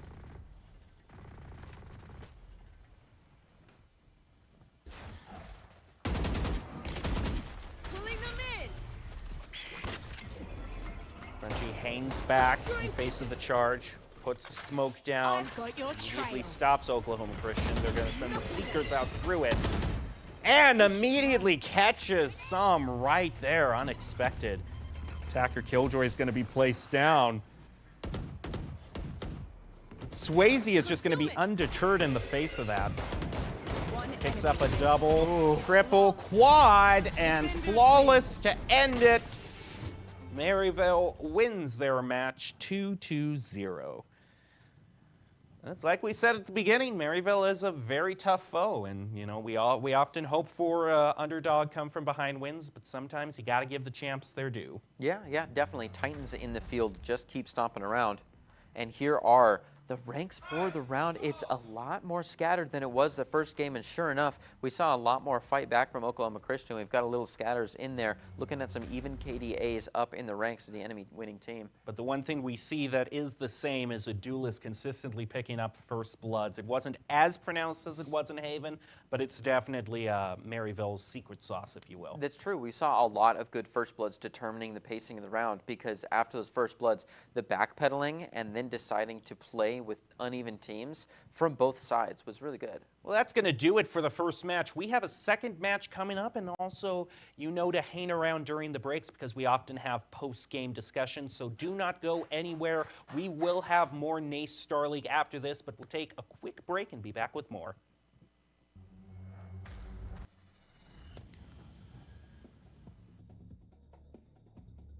By Wheaties. We've already dealt with the utility here, which is a little bit of a red flag to the defensive side. But Maryville looks pretty evenly stacked all over regardless. First contact comes out right on the site, but no, vision denial is there. They don't even know. Jay standing from the corner, unsuspected, finds one before going down. Votic is waiting. Talk about moving as a unit when you have two players facing forward and one facing backwards. It's just so good to see, so good to see. Moving through contested ground quickly but efficiently. Speaking of which, Votic manning the hill well, finds one. It's tough. Everyone can see her head, but you're only allowed to look in one direction. Into even more uncomfortable position. Brian flashed as well. Wants to play off that contact. Goes live to two players. Oh, good reaction by his teammates, but it's not enough. A lot dropping. Votic on the hunt. Could find one, and he's quick with that second shot. A quick read. Fuel on the guns, and look at that aid. Swarm grenade. And the same angle we've seen fall before from Oklahoma Christian. Ooh, nice pickup by Wheaties. Doesn't have the time to play with, however. Baits the defuse, his teammate goes in, he tries to body block, but Crunchy gets all three of them. They did not have very many players bonus in the next round, so I don't know where those Bulldogs came from, considering they've got 3 grand creds that they're sitting on. Looks like this is like an intentional half buy. Maybe they're wanting to kind of pace out their wins. Swayze. One enemy remaining. Gets 3, and ECs does grab 1 as well.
Welcome back to the NACE Starleague studio. We're ready to start our second Valorant match of the night. The one to close it out will be Siena Heights versus Western Kentucky.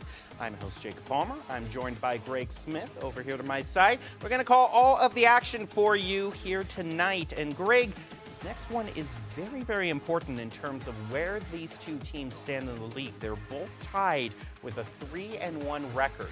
And as we know in NACE Starleague, only the top two teams go on to the playoffs. So this is going to be a very crucial one because whoever wins this could be avoiding the LCQ. That's true. Breaking a good tie is always a tight match. Just the same, I feel like middle of the pack games are always just a little bit tighter because those top dogs just keep getting better. But this one could be more of a shakeup. Yeah, we do have pretty even rank distribution between these two teams. And speaking of the two teams, let's take a look at how we got here. First, with our schedule, we saw Maryville claim a sweep against Oklahoma Christian. And then Siena Heights is going to take on Western Kentucky, the Saints versus the Hilltoppers. And let's take a look at those two teams, what we've got. The Siena Heights versus the Hilltoppers. I'm told that the opening lineups for both these teams, I'm just checking my notes here, T-Man, Crispy Piggy, Sona, Noble, and Vladdy for Siena Heights.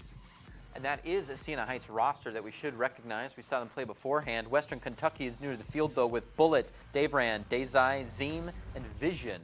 And of course, there can always be substitutions in and out, but there you see a lot of the people that we were talking about.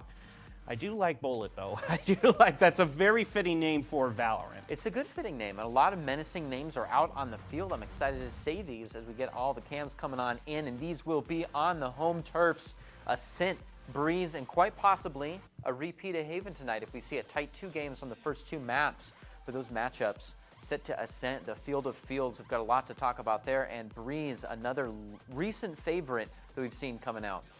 But if there's any match, any stage that is going to be the key favorite, it should be Ascent. And that is just the tried and true classic, sort of the vanilla map of Valorant, if you will. It really is the training ground. It's every time it pops up, we got to say it. It's a little bit of everything. It's got some good sight lines. It has a strong and prominent mid, but it's not always worth taking over that mid because there's shorts and longs for other options both ways, A and B. So there's a lot of viable playable characters here and a lot of strong metas which have weakened and kind of alternated over the course of time. Where are you sitting with Bind?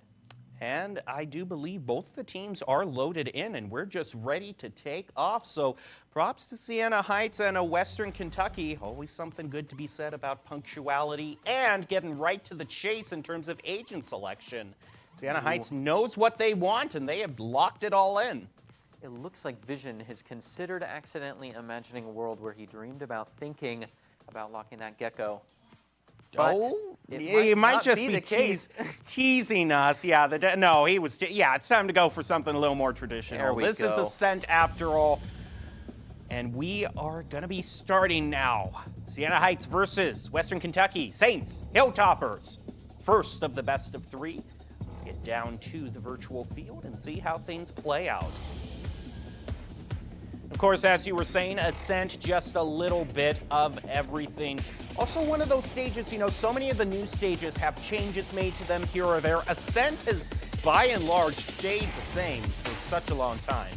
That's true. You can just tell it feels early development. They're really, with design, rocking into this idea of just, this is a map. Where is it located? Definitely. Is there going to be colors? Red. They've got this nice, in-your-face, this is a map feel about it. And it just has everything a player could want, at least if that player is winning. If you're losing, then it's a horrible map, a broken stage, and every agent the opponent selected is broken. I also like the organization between these two teams. They actually have labels on all their gamer tags. These teams are ready to play. look at 'em I go. like it. This is We just got a nice. good one here. Sona immediately starting out with a double. 2 headshots is going to put a dent in the Hilltoppers lineup. Now the question is, where do they want to push next? Do they continue focusing on A? And who else would sprout that divisive defense than a Jet in the first few seconds? Those first blood hunts have been something that we can correlate pretty directly to wins. Sure enough, it is a 3-5 game with a full minute on the clock. Whatever they hit is going to be a little heavier held, so they want to find this fast before the rotate comes out and give themselves more player advantage as they move in. Oh, they are going to pop a sound cue, which begins the hunt immediately. Takes care of Grapes with a strong strong utility. You don't have very many of those, so they're committing quite a bit to this. Defense stacking up, letting them take the initial site and going in for the retake soon. Got all that dash prepped by Sona, who's found quite a bit of the action already. So close to finding one, tries to dash out, not a lot of room, is kind of stuck by Davrin. T-Man hunting down these last two, is caught from behind. Yeah, that was just great sightlines held by Sienna Heights. Shoulders are definitely something you got to think about in Valorant. Valorant is one of those games where the advice, don't reveal your ankles, actually is very important. It's true. It's true. Just a little bit of you shows where the rest of you is when everyone has a fair hitbox. That shoulder in a wall-bangable corner is enough to give you away. And now for the bonus. One of Sienna Heights, Sona, it wants to go for the Vandal. Started things off with a double, so I think that Vandal for the bonus round could be very good. If you're putting it in the hands of your Jet, which you want things to start off with by, getting a first blood on every round anyway, then you can definitely see the strategy. They did decent hits last turn. We do have a Marshall on the side of Western Kentucky as well, kind of getting in for that reach. I love the greed behind the teams, planning ahead for further rounds and just getting all of the utility off the board and developing their money into gunplay here. A couple checks around Dog, which is the end of Catwalk. Oh, thinking about the blinding, but bails out on it at the last moment. Could have been a perfect paranoia, but it's not the case. Tree and the sparse grass around it is given up to the attacking side as they go rushing in, trying to find a pinch on A. Is it there? Sona all behind, looking from quite a distance, tries to get the dash out and dashes for the second time in a row this game into the wall. Darvin doing well, finds one and gets traded. Dazai going to be the one to trade off Piggy. In a little back and forth, that's what the coach calls a team fight. Now it's a 2v3 with a little bit of pepper damage around. This is a beautiful round for the Hilltoppers. They've picked up a lot of the guns that Sienna Heights purchased. Gonna be able to basically turn this whole thing around and bonus themselves. This is a tricky 50-50 here. Utility is the only way to make it out of a 50-50 correctly, if CSGO has taught us anything. And there it is, dropping that sentry to bait out a shot, and it's not quite going to be there. The triangle falls in on itself, and sure enough, those with more players play more. It's a thrifty with one man standing on the Hilltoppers team, bringing it to a 1-1. That was a tough situation It is. to get out of. That's like a 7-10 split in bowling. Yeah, I'm honestly surprised that we didn't see the shock dart go down right in the middle. Yeah, I and try was to thinking scare this. anybody Yeah, out. yeah. Because they're there. You can't take that 50-50. They moved all the way up against the doorway, trying to see if they could just see a little bit of that nuzzle. Are those walls wall bangable too? Because they have just drilled that wall there. I'd have to look at the map. I think that is, yeah, that's a close enough gap for them to be wall bangable. Tricky. They're the same as on B, so Yeah. unless there's very specific measurements I am not aware of. Yeah. So take my analysis with a grain of salt, please. A mountain of salt. A good shake. Ooh, that recon bolt is just right there. Being assailed with utility, trying to find a way out. He is cornered. And it's 3 in a row. Very close to a team ace here as we've got 2 left on the field. Shu Piggy might be the one to mess that up. Sienna Heights lying in wait. You gotta make sure they check this angle. Don't get sloppy. Look, none of them are checking it. They're still not looking back. What was that? Standing. What even happened? If He enough- got a triple. Even when they were going down, no one looked back. What did I just 30 see? seconds left.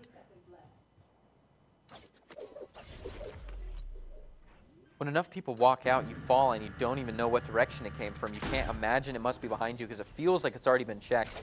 Just the overconfidence is devastating. Bringing it down to a 1v2 with low health on the duelist.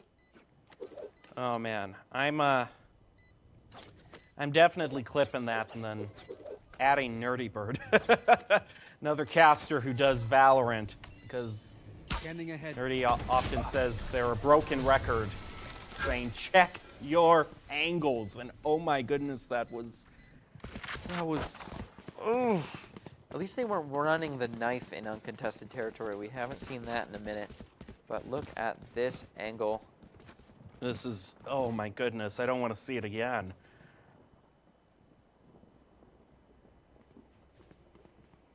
No, it's just the Jet at the very end after 3 team members had already fallen. And is live to most of the rest of the stage. And they all have Vandals. Again, that was a 3-for-1 trade. A classic going up against a bunch of Vandals.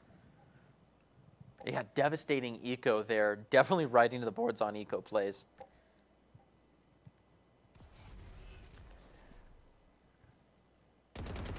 Yeah, we're lucky we have such honorable teams. That would have been a good knife play for any BM teams out there. Deploying drone. Checking all the angles with the Owl drone. Mid-market is all clear. There is some util being thrown out by the Omen. Also this alarm bot. Yeah, Take out they've the got alarm bot. Swarm grenade. quite a bit of contact now, both on B mid and B main. Barrage in the marketplace. Swinging out for real time. Down on the mud in the site. 2 players still standing. Piggy coming around from the side, leading the troops in the rotate. But Algia holding tight on the defense, finds 2. Vision finally able to just work him out of the corners there, and Piggy.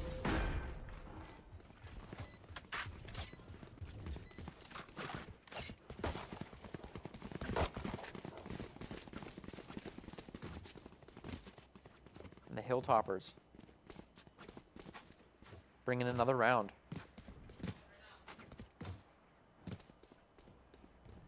It's been a while since I've seen the standard Sova Odin play. We used to see that a little bit more often. Haven't seen it quite as much. Yeah, but B-side Ascent Sova Odin is definitely, it's out there. You're right. A year ago, it was a lot more popular.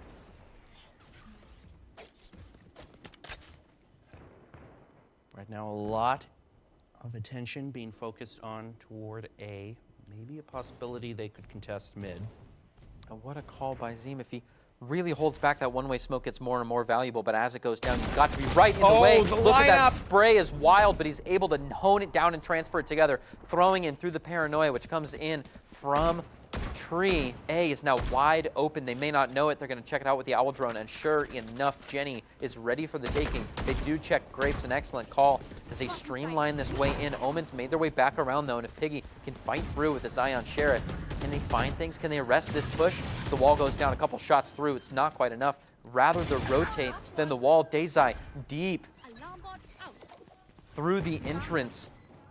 Finds a player and sets the alarm bot. It does go down. Algie has made himself present. The angle advantage is not in his favor, and it's an easy shot to the shoulder. If he keeps peeking this, they stay strong right in the middle. A couple arrows go out, but it's short, and he doesn't know it. He peeks again, and Davarin goes down.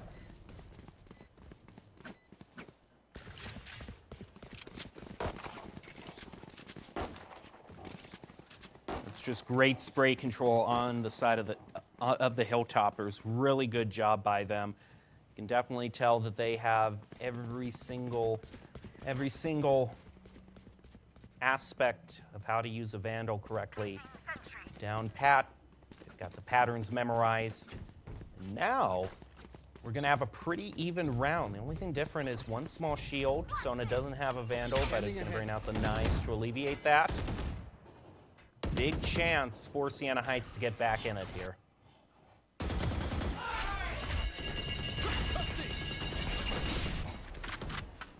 A little bit of a scattered play here as defense spearheads through the middle.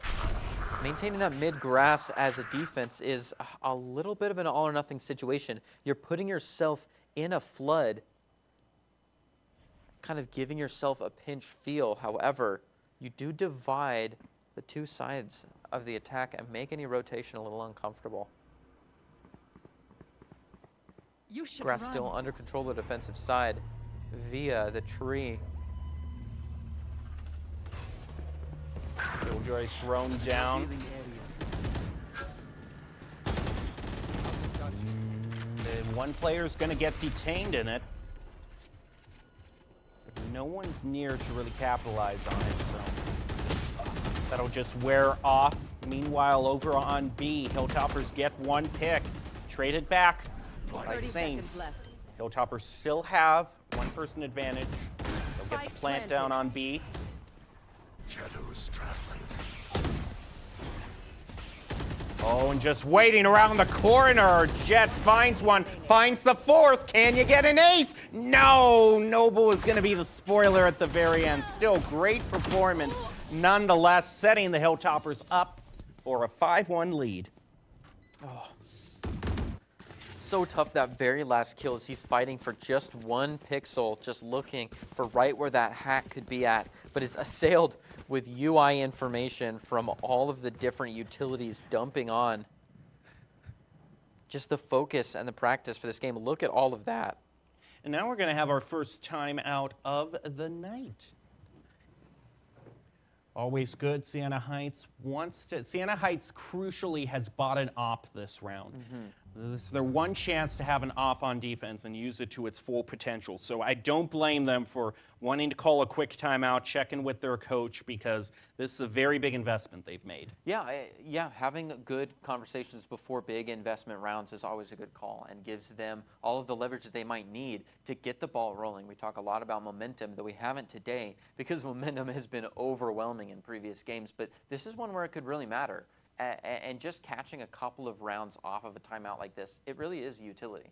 And we have seen a little bit more of a traditional buy-save pattern than we did in the last match earlier tonight. So more of kind of the general rule of thumb of, you kind of pick up 2 for 1 if a thrifty doesn't come through. That more applies. So, well, I guess they were just baiting us on the op. We're going to wait to play it. But I do believe if you're saving up that many credits and you're on defense, an op is going to come out, if not this round, next round. So either way, if it's this round or next round, they wanted to make sure they had everything dialed down, and Sona sure does. Gets the double on a short. A great 2 for 1 trade considering the economy's position there. It's a very nice start for the Saints. Jump peek out on mid, not going to bait out a shot from Noble. Shock dart thrown out, chips a little health away from Bullet. Teleports over.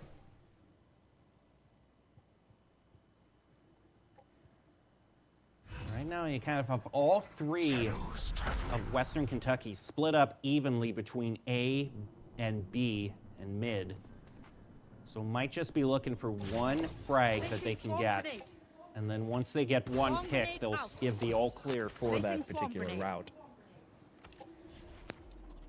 The stacking of the defense, though, is not as evenly split as the offense is. We've got 3 holding down the A, both short and long. 1 in mid, and only utility holding together 30 B. seconds So they left. may be ready for a quick rotation or are just trying to guess out and read the situation here. Zion, got to be very careful on this one. That's even a wide flick to take, despite whether or not they were planning on checking that angle. Azai gets the first 10 pick. It's seconds left. traded back down to 2 apiece, and Western Kentucky is hurting for time. They need to plant the spike, and now... Last player standing. Spike planted. You could not have been more close. They took every microsecond that they could to plant it, and they end up taking the round. The jump and knife. A devastating final nail in the coffin there.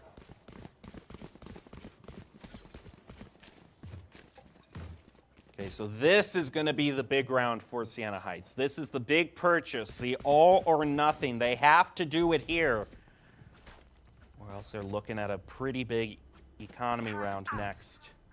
Will this op get the first pick that it's designed for? I feel like Sienna Heights had good positioning on that retake.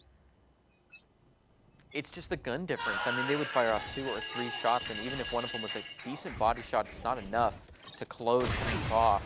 Oh, taking out the turret with the op.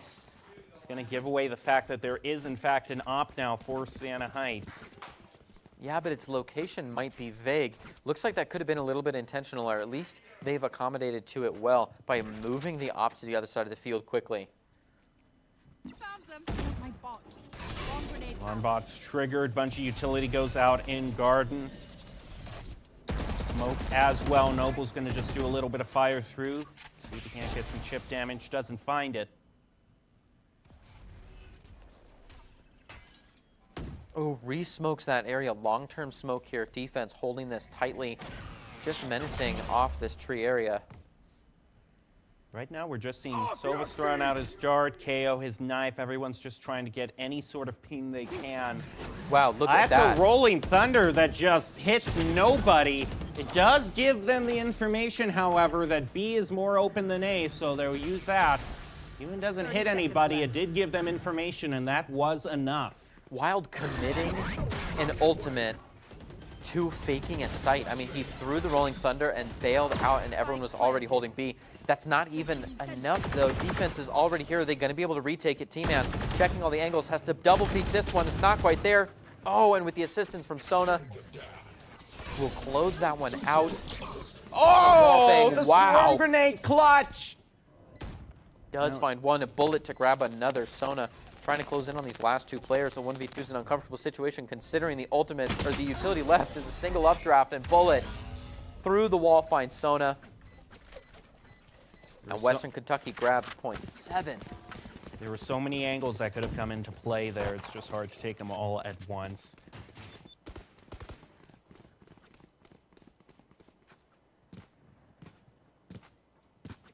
So as we're in between rounds, I'm looking a little bit at both of these teams' history right now. One thing they do have in common is that there's one team in their division, the East 6 division, that's given both of them problems. That's Cumberland. Both of them lost 0-2 in that match. We did get to watch that Cumberland game. The Phoenix played well against this team. So you definitely know kind of the top dog of who's to watch out for in East 6, but this is a very important, as we said at the beginning of this game, second place match to get that all-important ticket to playoffs.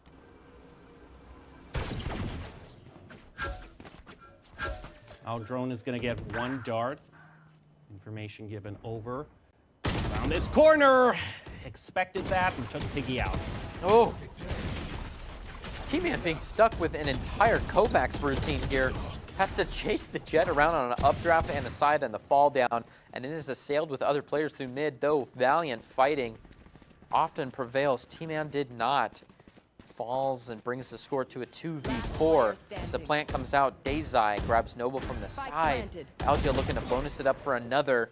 Sure enough, finds Dazai, and the back and forth continues. 1 player left. It's Algia. They know exactly where he's at, but not where he's going. He's going to try to run it through tree and ignore 2 of the players.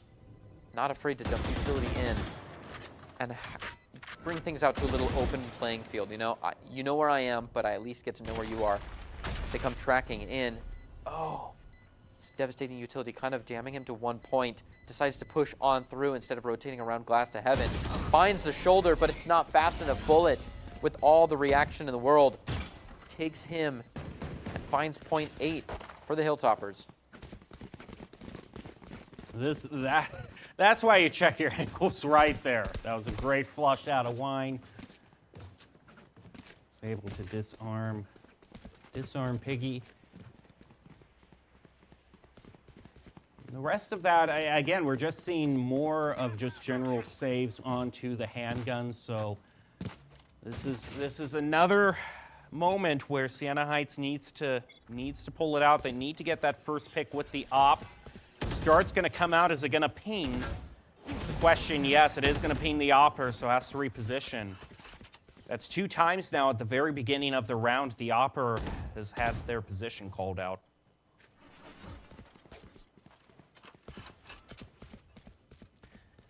Going to refocus the attention on toward B. Everyone from the hilltop or so looks to do a press toward A. All this KJ util might keep him at bay at least until it wears off. Dash in up on top of the generator for the Jet. Drops back down into the smoke. Looking to carry an off angle or maybe shoot up through the floor. Sienna Heights is not expecting. Hunter's Fury up into heaven. Oh, and that Hunter's Fury goes hunting down. It only barely dodges around a few players, and the double Killjoy is popped. One of our favorites. The Venn diagram of death is on the field. Boom! The defender Killjoy is able to lock down one. They're trying to charge in to take advantage. Takes him with the shorty. And Sienna Heights gets a much-needed victory. Now, what I liked most from Sienna Heights in that last round was that was very good ult tracking in terms of when the Hunter's Fury was popped by Western Kentucky. That gave a bright green light for them to use that Killjoy. It does, yeah. We talked about that earlier, the rock, paper, scissors situation. And that Hunter's Fury not finding anything is devastating. After you know that Killjoy is about to be popped immediately, you may as well double down on the rock, paper, scissors and send your own Killjoy out to at least push them out of most of the territory that they're trying to claim. Because at the time that Killjoy popped and one player was detained that breach, they were tied evenly 3 apiece. And so it could have gone into Western Kentucky, but that one Killjoy that hit one of the Hilltoppers was able to get them to a 3-2 lead. Noble had And a charge is going through toward B. Oh. Oh my goodness, the Jet tries to take a sneaky angle, but Noble catches them.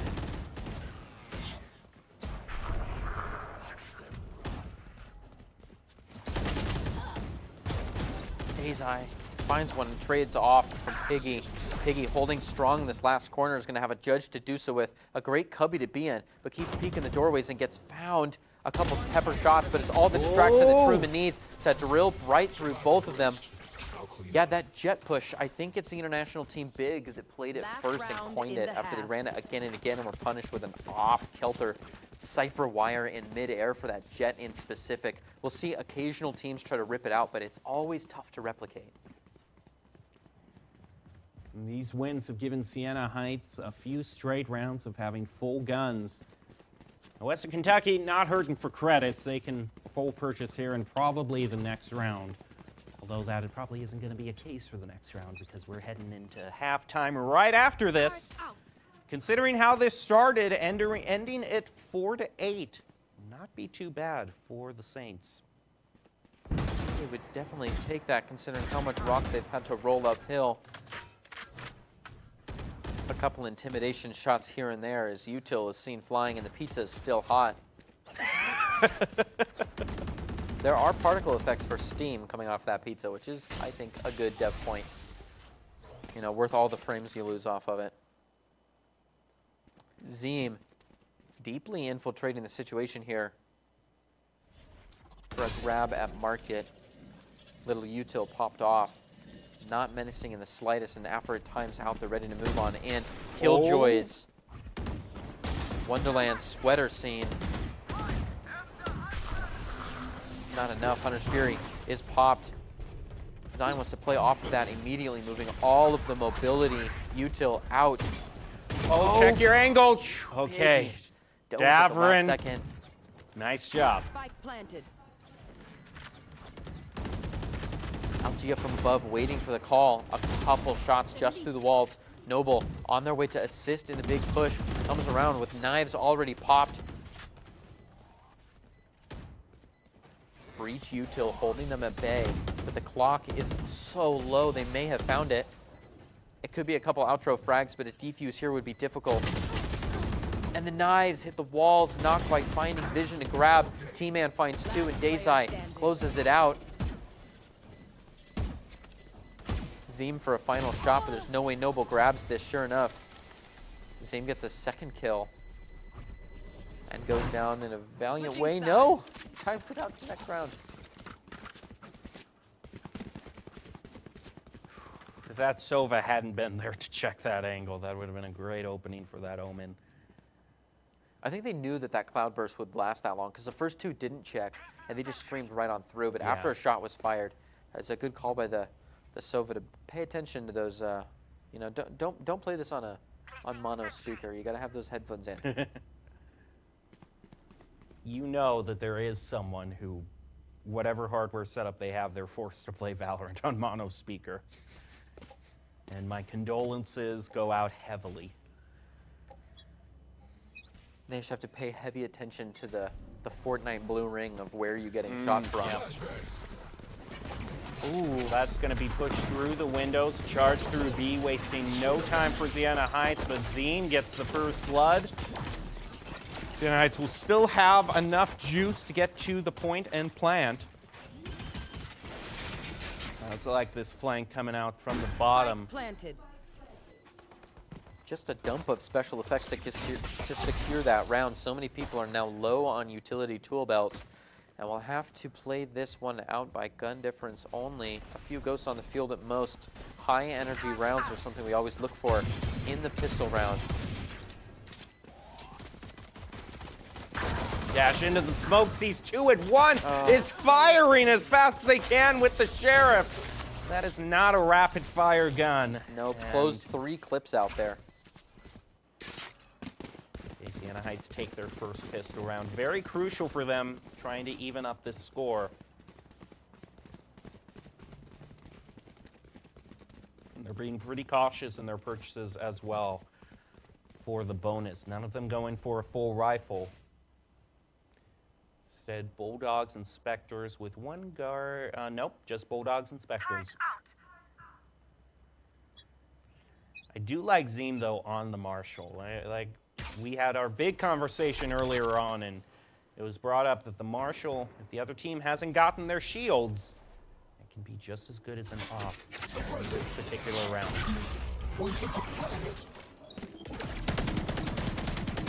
Oh, they know he's there, but I was going to say they just can't find him. You don't need to. Just keep shooting. That's a devastating first pick. It does mean that they'll want to move straight into A because they should have the man advantage, and clock is ticking. But sure enough, that's an easy rotation for Western Kentucky. So here it is. The team fights upon us. Noble to grab one. On to Davrin, holding that heaven hard. Zeman looking to fight back with it, but it's not going to happen. The flash is popped to break the 50-50. Is it enough? He does find one. Following it after it goes to the face, bonus to a Bulldog, grabs the sidearm, feeling rich, moving into a flawless 5 points. Not every player can be that quick-witted to remember that they have their sidearm that they can pull out, and that was beautifully done. Like we said earlier, I mean, if you got 2 people holding cross angles, you need some util to start it out. He's able to use that with his grenade, pulls out his sidearm, and gets a beautiful 3-piece. Yeah, good practice, just hitting the 2 key instead of the R key. It makes a difference. Sienna Heights just wants to charge right in again. This time the Hilltoppers have 2 posted on B that they'll have to flush out. Well, you know what they say, if it works, put the duct tape away. Oh, but it might not be working. Sona goes flying in. T-Man avenges the death promptly and pursues the 2 in the corner. Piggy T-Man is taking just his popping place. Yes, off. he is. A 4v1 now. The remaining to be a suppressed bullet. Funny. It's going to come around mid-market.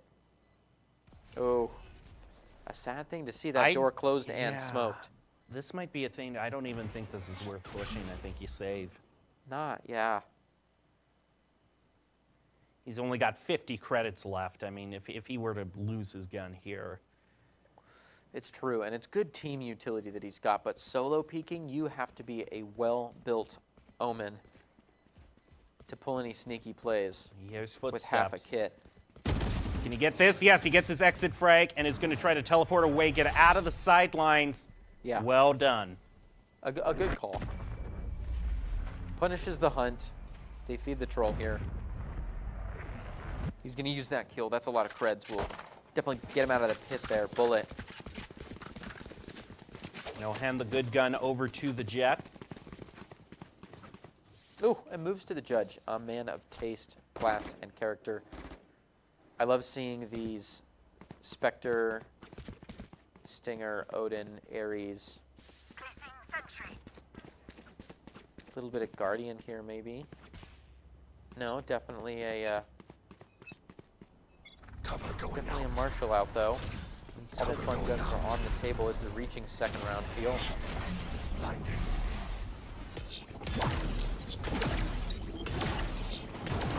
Oh, So and the it's jet all the dashes position in in. the world.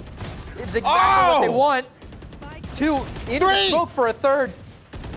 Get oh, it's four the with the- dream. oh. That was a little bit too much of a distance, but a 3K on it just by standing in the corner with the judge. Worth a Vandal any day. Is judge in a good position for it? What a cubby play, just amidst all the smokes, no checks This to the is corners. Beautiful now because the spike is dropped and this Oh, yeah. the sniper can just hold sight lines over it. Yeah, the win con has changed. They have to get in. They have to. A rotate here would be the obvious call. But Oh! look at that play. I didn't even see it. T-Man goes down to a quick-handed vision. He's going to deal with everything on the table. No problem. Beautiful. Straight into the line. And it's a full house with 3 kills coming out of T-Man and 2 from Vision. What a spectacular turnaround on their economy round. They're able to pull it off with a beautiful judge play. Oh, Just satisfying. After seeing how much the other 2 teams struggled with the judge in our first match today, we were overdue for a great play, and that was it. More important than winning that round, they're able to pick up a whole bunch of Vandals for free. That's true. This is a big spread difference. Econ rounds are worth so much economy. time. Oh, no. Oh, trapped in this so awkward corner. It's going to slowly walk backwards. The flashes are out, though. They have to trust that there was a bit of a team flash there. They finally backpedal out of the grass, and defense owns the site. So much ground is up for the taking on B site, but they're not going to find it. They don't want to fight that utility. A KJ battle could be fun, but it's not the option they'd take first. Demon Yikes. in a devastating position is going to punish that lurker, and defense begins closing in. Western Kentucky University holding so much of the map now. And rotate through their own spawn, put a bit more focus on toward B. There is a lot of KJ util placed there, so the Hilltoppers can be alerted. It'll just be a rotation to take a different angle onto mid. Shadows traveling. Yeah, the Those Saints with smoke off 3 players catwalk. left.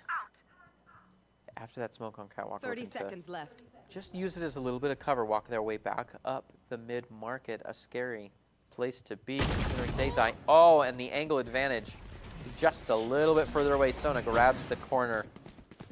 Not only the angle advantage, but the crosshair was just not quite lined up No, right. true, It they won hit the race. shoulder instead of the head. 10 seconds left.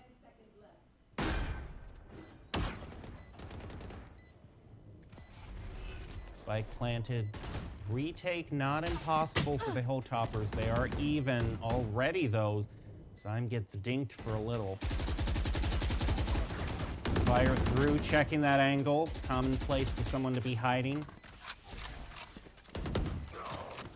Sona picks. Works cut out for the Hilltoppers, and Sona gets a quad. Sienna Heights just nipping at the Hilltoppers' heels, making this a competitive one.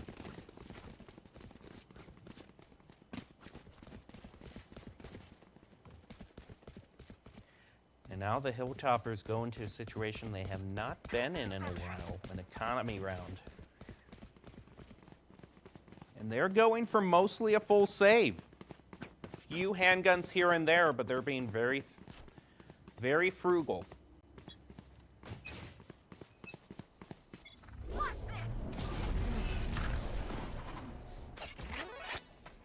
A lot of utility being dropped out early, just kind of feeling things out. A few knives.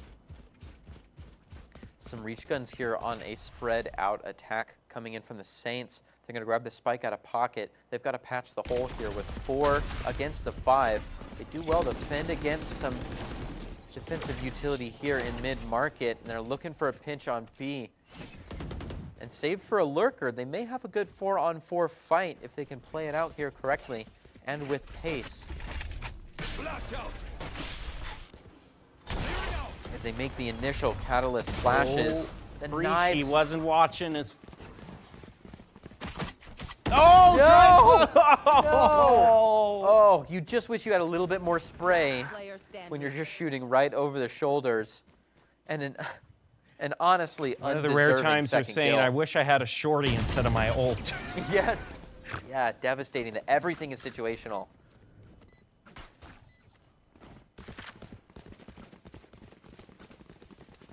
Oh, just so tough. Talk about being a powerhouse facing forward, and you turn around uncomfortable. And there they had the shorty, and it wasn't enough.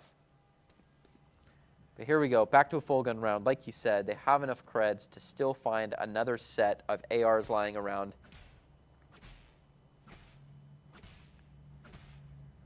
But it isn't a perfect purchase It's for the not. Hilltoppers. They're having to settle for 2 small shields. And one of them on the op, call it a glass cannon. They're going to be placing that in the middle of mid. And Ooh. it gets it. It hits. It is paying off to begin with, holding that line. I can't use that. Bad luck to walk over a fallen man.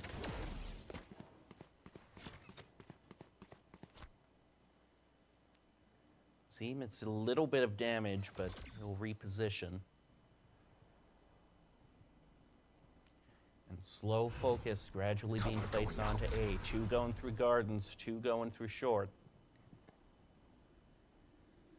And a nice one-way smoke placed. Gonna stall the push through short for a little bit longer. Gets another triple with the op. I'd say that was a good investment. Small shields were worth it. There's just a rock-solid defense on this A site here. Everybody jiggle-peeking the appropriate angles. No way to check this procedurally, especially with this smoke in the way. Not enough time for rotation with only 30 seconds on the clock. They've got to depend on the minimal utility they've got. Recon Bolt already destroyed, playing through the smokes. It's a dim situation. They've got to back up and just take the save on 2 players. They're going to scout out these angles and just hold. Ooh, never a bad call to pick an old point. 10 seconds left. Just gonna pace this one out, make sure no funny business happens. Tries to get across to the teammate. Couple shots through the smoke. And defenders on clock alone, just solid defense. Find another one, the Hilltoppers. Maintaining King of the Hill at 11 points.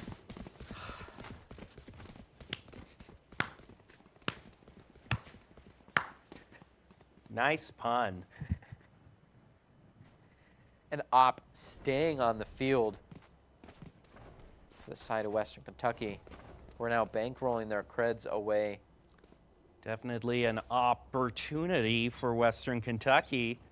See, you're not the only master of puns here. You can't challenge me at my own game.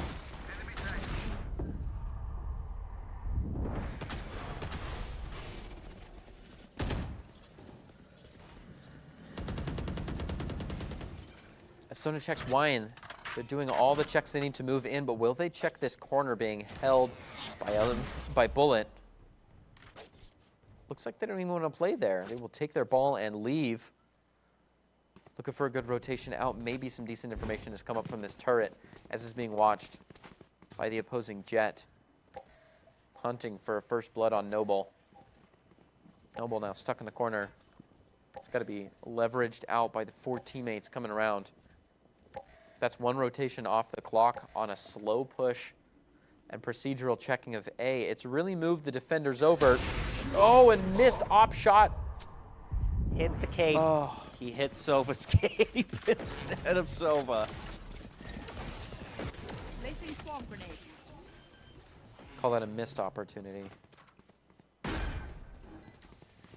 Bringing it up to a 4v5 defense. Moving into a site that is difficult, honestly, to move into on the retake. Nice. A drill down to consider the lockdown. Oh, still doesn't look. And after finding that other one, I mean, I'm sure I would have put away the lockdown because I thought I was about to get peeked on, but it didn't happen. Now, only 2 left against the 5. It would be hard to find all of these and then get the retake, especially when they're spraying through the smoke here. Again, the back and forth is unreal. We're looking down the barrel of a 9 points versus 11, and the fight is on. T-Man looking for a chase, grabs a few, commits a knife to it, as if any util would be dumped on the outros. I don't want to say it, but we knew this was going to be a close game. But how close will it be? We are definitely flirting with overtime, a complete departure from the very quick match we had last. I would have think you got to call out that position. It's still Yeah. there and Oh, yeah. gets 2 for 1. I suppose, though, if they had a more imminent threat, if there was someone right in front of them they were trying to gun off, but that's, you don't press W when that's the case. Yeah, and you got to have some sort of util to deal with, you know, double angle with those, being held. yeah, with those split angles. It's tough amidst the haze. If comms aren't hot, then the barrel L will be. Ooh. You should And a run. good little position tracker popping out, giving the attacker Killjoy a bright green flag, as Jem would say. Blocking sight. They go pouring into the site. But no one is home. It's theirs for the taking. Mud is under their control, and there's the entire defensive team holding the back site. Davern and Dezai to find one. Vision follows up after Algia falls. T-Man is off the field is something to consider, but Sona is still holding strong, and ult is an option. Will she pop it out for this 1v3? Looks like not. Going for a drive peek, Oh, he and looks right at away! the right time is the call out there. It has to be. Oh, he has to! What? So much Oh! time on the clock, and it's a team ace. Almost undeserving. I mean, surprising that they lived that long. Oh, boy. But they were just in a compromised placement, and the pop-out finds them. You just can't flick 90 degrees like that. Goodness, look at this, though. This reverse push for a 2v1. Well, a 2-for-1 trade. It was a 3v1. We missed it, but the crazy timing on that. Bullet putting all of his money into the judge. Shadows traveling. Got to make this judge work. Ooh, he just might. Otherwise, Look at this. gun advantage to Sienna Heights. Holding a beautiful position, may be able to bonus something up big here. If he doesn't also, presence is detected, and he already played the smoke out. They know that he's there. They don't want to mess with it. Not with the spike being second in the pack. They're going to fall back just a little bit, save their first blood potential somewhere else. Sona making a rotate around in the midfield. Will they follow in after? They double down on the smoke, and it looks like the judge is moving up towards the A site. Mid control is good on the attacking side, and they left a turret to hold up B, so rotation options are plentiful. Again, a rehit, slow style on this, waiting for the smoke to go down. They may still get a bit of contact. A third smoke comes out, but they're overcommitting all of the smokes and all the paranoias happening on the defensive side as well. Sona kicked back. Not a lot of damage done. Enough to push away. They break the door. Bullet holding all the angle. It doesn't even matter. Oh, they get it. Ooh. Nice. Starting to quiet that quickly. A good check through wine. They're feeling all right. Looking to break this 9-12 situation and get out of the match point alive. Trying to find their double digits. They get a plant. It's a 2v4. They have the upper hand, but not the higher ground. Oh, just trying to multitask these angles is not going to be it, and defense has got a slim chance here. Suppressed and of low health. The flick is not on their favor, and Noble with Peeker's advantage peeks their way into point 10. I just got to shout out to Sienna Heights for how well they played around that judge. They did not fall victim to the same problem. Ooh, a Bucky on deck. No. Not this time. A shame. The Bucky alt fire is just so satisfying. Looks like it may be a reach for the Marshal, playing the long game in the most dangerous way ever. I mean, Western Kentucky University's got only a few options here. They decide to go with a save here, which means they're kind of gambling with this round, but they're ready to come in strong for the next one, looking just right into the face of overtime. This is their last chance to do it, though, but it is cutting close. We'll see if everything plays out as anticipated. If Sienna Heights can take a demanding win here, as they might, it might be enough to stave off the benefited creds from the save of this round. And an uphill econ on a 3v5 would be so difficult to find, especially now that we're already into the post plant. Just kind of shooting in through the dark, giving yourself up. The lockdown's available, but they want to save it. Last man standing. No reason to save here. They have to fly in with the Marshal, taking one, oh, almost a second, but it's not quite enough. And here it is. Here's the round that we're all waiting for. Will it be in overtime, or do Western Kentucky make the right call in saving last round to come in strong and finish things off and get us into a map 2? What? I'm saying 2 Odins. 2 Are Odins and a judge? a bit creative, I suppose. If that's all the save got you, that's a bit scary. Wow, down to the last cred, light shields too. all around. Oh, boy. Cover going out. This could be it. We might be seeing it. Stealing sight. Shadows traveling. Trying to hold the angle with the judge, but all the utils forcing him back. Yeah, they're being Knives so brought deliberate out. with this. Vision, that's a huge pick onto Piggy, though. Once the smoke drops, will Bullet be there, or is he going to hang around the corner? This could be the time for an ultimate. I wouldn't hate the Omen ultimate with the judge here to devastate a team stack. Cover going out. Looks like they're going for a little bit of a close smoke just to reposition, but little does Bullet know that gave them the go-ahead for an entire rotate. It's tough too because everything on B side is a slow burn. The utility is not going to pop them all at once, though. It could be enough of a wall that Sova gets to peek. That's only one player and from a distance with a gun disadvantage. It is going to be tough for the Hilltoppers to find this one decisively. 30 seconds left. They're checking that one angle. Good for them. Feeling it. No one there. Oh, Killjoy thrown down. Keep them at bay. Hunter's Fury in response to get rid of it. Gonna be destroyed. Now coming out with the knives. Gets caught by the Killjoy. What? And Western Kentucky takes it. Barely avoiding overtime. 13-11. Yeah. A strong 3K there by the defensive side. Killjoy holding in that mud, holding the boathouse so well, and it came down to slivers. Oof, okay, we're in for a good one here, I can tell. I mean, I already knew that, but man, that's as close as you can get without it going into overtime. I think we have a huge possibility of possibly going to round 3. We could see a round 3. We could see an overtime in game 2 and then a round 3. We could have a lot of Valorant left for tonight. But if nothing else, we can definitely say that that was a good game to begin things off onto, and I'm looking forward for map 2. Map 2, which is Breeze, if my memory serves me correctly. I believe it does. Definitely a different style of play now that we've got a much more open map. I know there's been a couple of small changes, which we haven't gotten to discuss in the last, I think, week or maybe 2.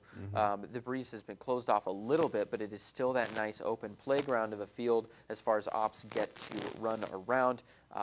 We've had a little bit of one-way-ish situation where some doors have been closed and the site has been made a little bit less mobile for rotations, but therefore I guess they more difficult to overtake. Here's a couple of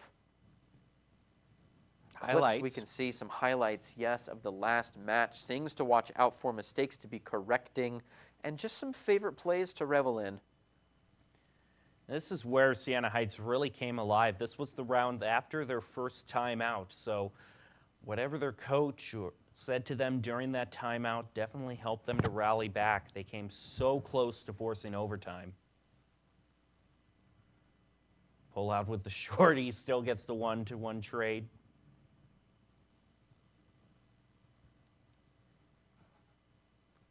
And this is where things really started to change in Siena Heights' favor. They definitely were able to get a good rhythm going on defense. All the superstitious people out there, you know, once they saw 9-3 at the half, they were a little bit nervous, and Western Kentucky almost fell victim to it. And this was the play that defined I think without this particular round for Western Kentucky, we would have seen overtime. That was such a crucial moment. They needed to win an economy round, difficult to do, but a clutch triple on the judge was able to keep them in the running, and then a very chaotic last round as well. Yeah, every round matters, every round counts. But that last one was just intense to boot.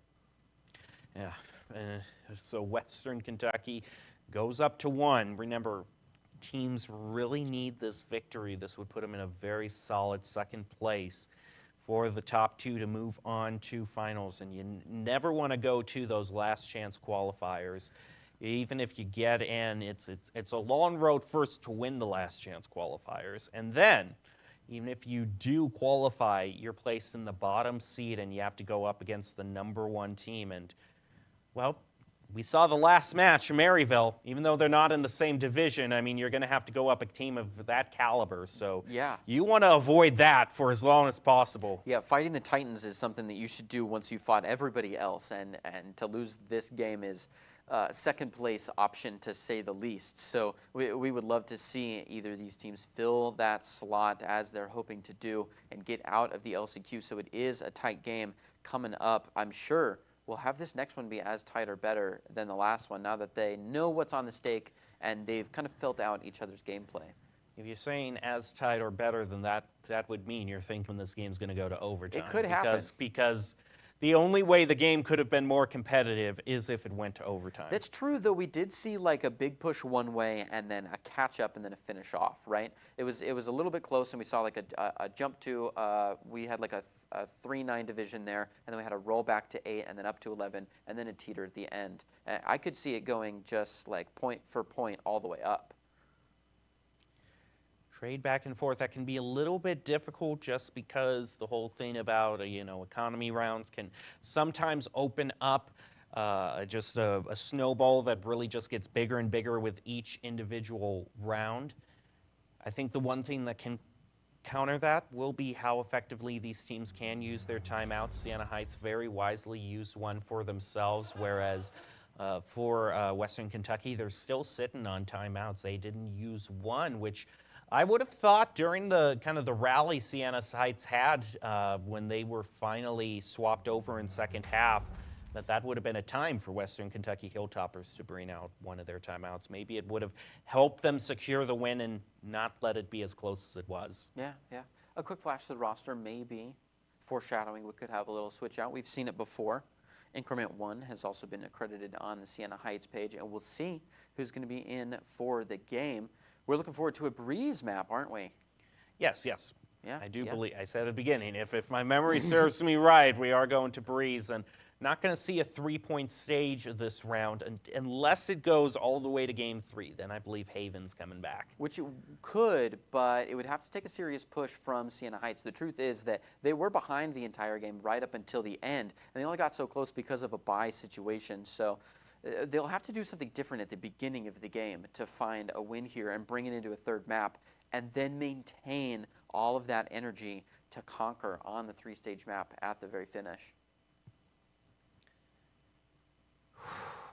My brain is just preparing itself for the possibility of a very long night because, these rounds have been so close. Here we see, Breeze followed by Haven. Should it go all the way? And Siena Heights is going to be attacking first on Breeze. It's the only round of this match where they will be attacking first. True. It is true. This match having the Breeze attacking first, what do you prefer, attacking first or defensive first? It's a classic question that we like to bring up every once in a while. Well, let's take a look back at the previous round and see if any clues can be brought out there. Definitely seemed like, I'm not going to call it one way or the other. Both teams I know that's a cop-out at this point. I want to talk more about the fact that we're seeing a Harbor be brought out. That We don't is- see him often. Not often, but when they are there, it is strong, and we've seen it play well on this map. I mean, one of the biggest things about open space is that you want walls. I mean, vision denial is simply not enough. You've got to say walls. Having the Viper there, having the Neon there, having the Harbor there sets up great sightline denial, and just cutting up the stage. Pinging Astra for her wall is not quite worth it, but I argue it's almost close sometimes, what with all the sight denial you can get out of them. We're going to head into the newly renovated Breeze. Lots of changes. And when all A lot the of thematics alternate feeling routes intense. closed out. Yeah, this is pretty intense, I gotta say. Still an option to get over that wall, but you gotta hop up on the boxes to do it. True. And then, of course, we have got the pyramids on A, which have become larger, less of a chance for... Oh, I saw what you did there, Observer. You wanted to thread the needle right through. I know our observers take real gratification in being able to do that. Yeah, I said it last time, and I'll say it again. The changes to Breeze have added an extra layer of directionality to it. There's less places where you can run a little like ring around the rosy loop. Oh, look at that. And this close-up ghost to set off a little bit of utility. And our first wall is already out, walling off all of Cave, which again has become less of a loop. Oh, and some shots fired already. Vision feeling a little bit of the damage. 25 of the health gone down. And they are all running in a strong as hell. Sona to find that first one with the ghost. And we do have a chamber on deck. That headhunter is going to find its ground immediately. A little bit more of the back and forth, and we're down to 2v4. T-Man staying strong again for this round.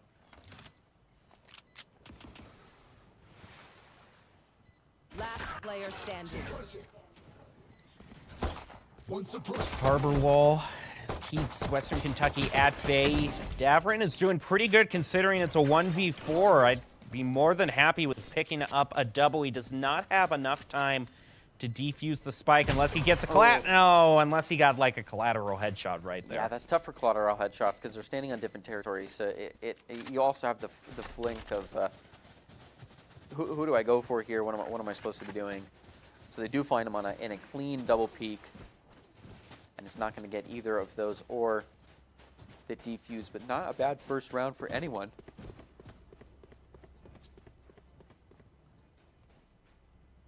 A couple more exciting guns coming out, armed up with double marshals and a shorty to kind of balance it out. On the other side, a Guardian and 2 Bulldogs. I'm loving these picks. I'm no more all Spectre. Poison's off. Noble gets the first blood with the Guardian. Ooh, they Line could be hard around the checking this corner now. onto Bullet. Oh, Dog yep. is also going to catch him. He has to reload. Completely defenseless. Well played by Sienna Heights. Yeah, a great play by Sky in particular, just using that utility exactly how it should be. Tossing the bird. Oh, there's someone there. Now we're going to toss the dog and figure out where. It's okay to dump your entire utility set on a single player, because in the end, it's 4v5. One enemy remaining. And that just snowballs. Noble finding another one, and from the best distance a Marshall could ever operate at, Zeem finds Noble before going down to T-Man, up close to the Bulldog. Attackers to grab point 2 as scheduled. Now they're going to bonus in all the goofy guns they had from last round, save for those they've got to buy now. And here's a little bit of highlight from the last round.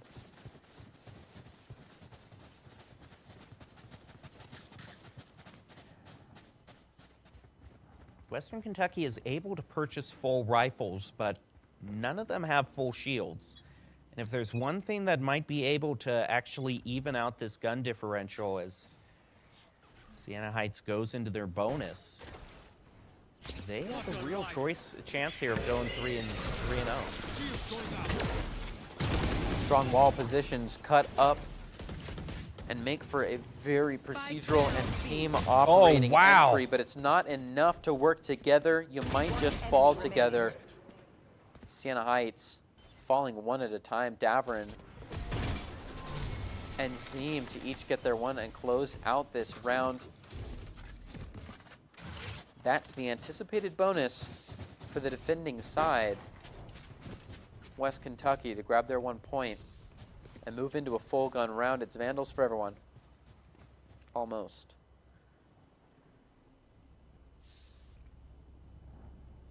Yeah, it is Vandals for everybody. Not much differential in terms of what these teams prefer. Of course, Breeze traditionally still does have very long sight lines, so just want to get that head tap ability in.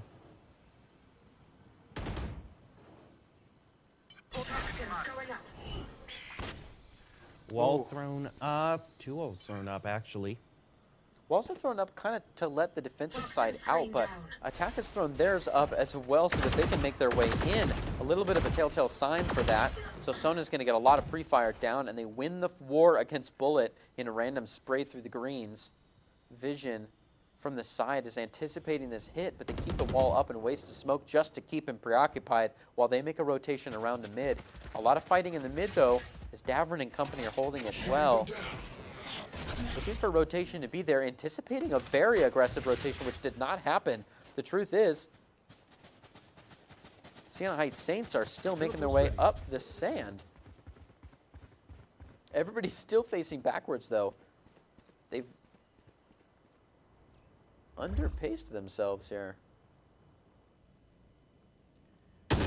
Elbow. Oh, nice double peek. Spike down. Last player standing.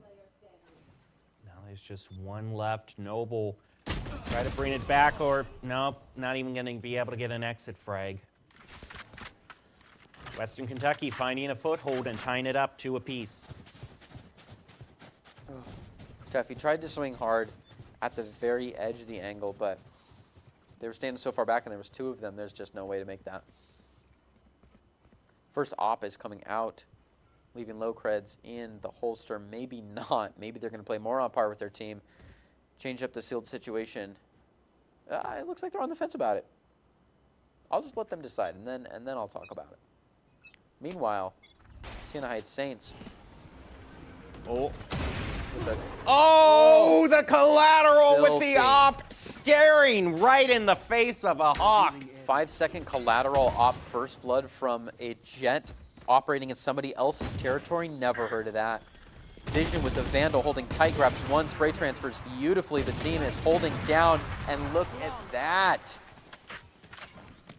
Bullet barely grabs that kill. Otherwise, it's a full house. We saw a little bit of back and forth on the debate of whether that op was going to be worth it, and that was just a split-second reaction right there, taking the only sight line that could be available. And that's one of those things that when the hawk comes out, it can be pretty predictable that people are following behind it. So It's true. it's one of those habits that you don't always want to, that you don't really want to get into, where you're just automatically charging after the hawk. Yeah, the pattern recognition really pays off. It's similar to just filing straight in as soon as the lockdown has been popped, or assuming that the Astro Wall is up immediately. Some of that util has a wind up and you have to be playing reactively to it. I'm sure they were like, oh, you know, IGL, I'm getting an op. And they're like, you can't afford that. I'll make it worth it. I'll make it worth it, I promise. Trust me. Let me Well, go first. I'm doing something. After that collateral, their opening positions were anything but. They Yes. were spread out as they possibly could. Now we're seeing a little bit more grouping up towards A. That isn't where Western Kentucky has placed their offer, however. There's a lot of walls going up to divide A. They'll use all that cover to move in. Bullet caught from 2 angles. Spike planted.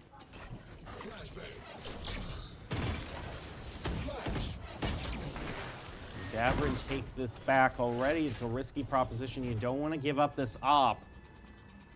Well, 1 goes down and they aren't. Oh, Last player standing. now it's a thing of, oh, he's the last player. He's so close to that op, but he can't go up there to pick it.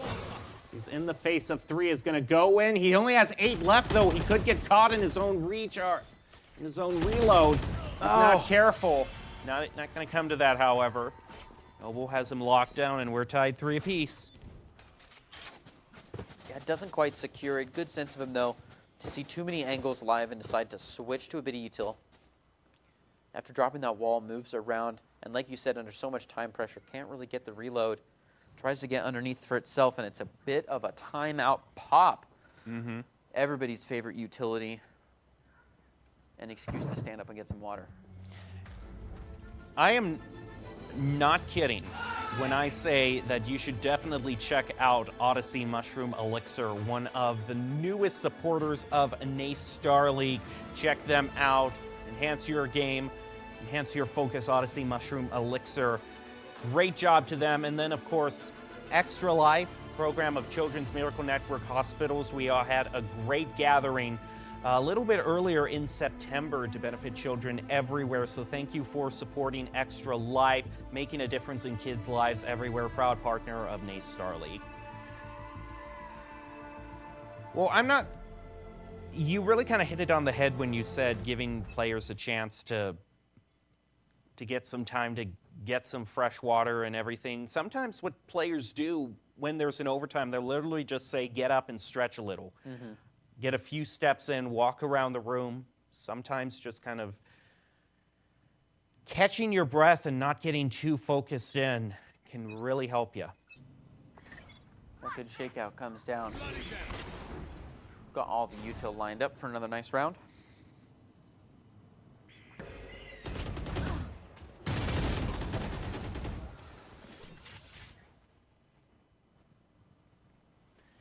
Opening trade, first blood, brought on to Western Kentucky.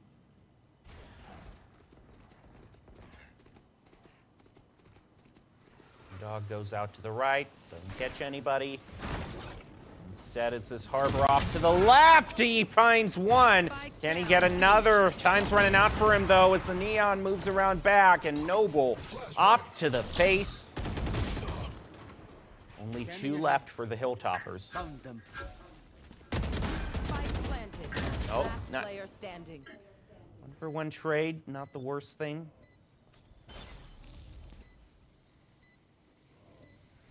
Yeah, 3-for-1 holding that bullet. No, just no safe angles. Noble.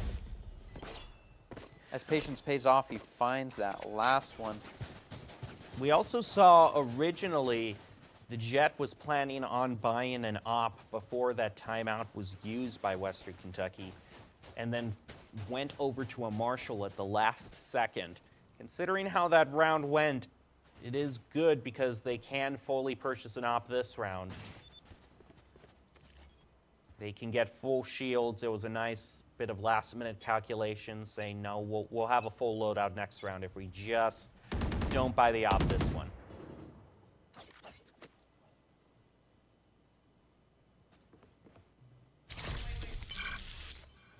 Spike left on the battlefield so as not to overcommit on any of these pushes. They're considering wrapping back around and grabbing it, going in for it. They've got a lot of territory already, and the walls are up.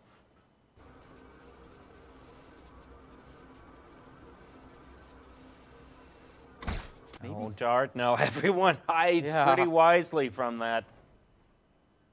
Don't want to allow that to happen. No information given over. Ooh. And the Spike switches places with the Initiator now holding the Spike. It looks like they're seriously considering a walk up to A, and the rotation is coming out from Western Kentucky University. The Saints are going to come rolling strongly on. Bullet is the last bastion to fight, or rather the first one. Everybody on their way. He's under serious fire. DK dropping fast, but from closest angle possible, he grabs one Zeem. On the contrary, at a distance, takes down one more frag. Bullet looking for a repeat of the close angle fire, finds one, moves around, a great spray transfer, and a pop fly bullet. It's just his chamber left, who has the op and is wisely deciding to disengage. Yes, with only 11 seconds on the clock. You won't have to 10 disengage for seconds very left. much longer. Noble looking to save this for a rainy day. He's also got the Tour de Force active, or at least available. We could see a double op of sorts coming in soon. Double up on attack?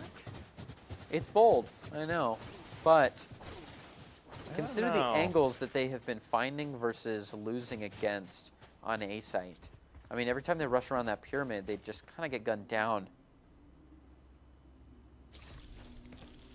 Might be better for them to take us slow and steady. You want to play? Let's play. There is that tour de force you were talking about. Is he still holding his own op? He is. So he didn't toss the op to somebody else. He's going to instead just upgrade his gun. 5 shots. Now it forces out 1 shot and gets his rendezvous popped as well. Ugh. That's just a good owl drone. Knowing that you're dealing with a hot-headed tour de force.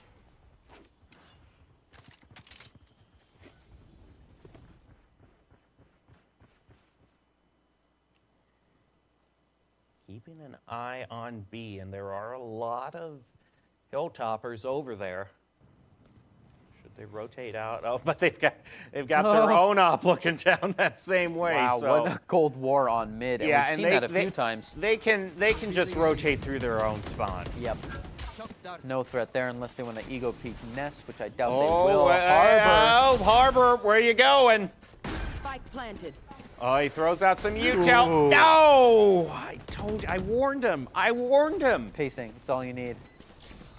Quick little tour de force right out of there. Looking to come aid the war efforts on A site. Vision with all the sightline in the world. Whoa! A devastating 3K, which I think the first 2 should have been a collateral. I mean, that was a fast spray transfer, if anything. Oh, he's just gonna stick it. He gets it. Pro stick it. Wow, pro stick. Was not expecting that, but there it is. Pros do indeed stick.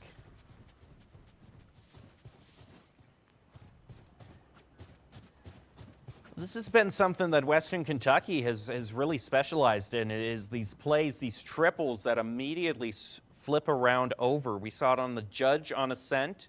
Not quite as exciting on Breeze. It is a more standard Vandal play, but still.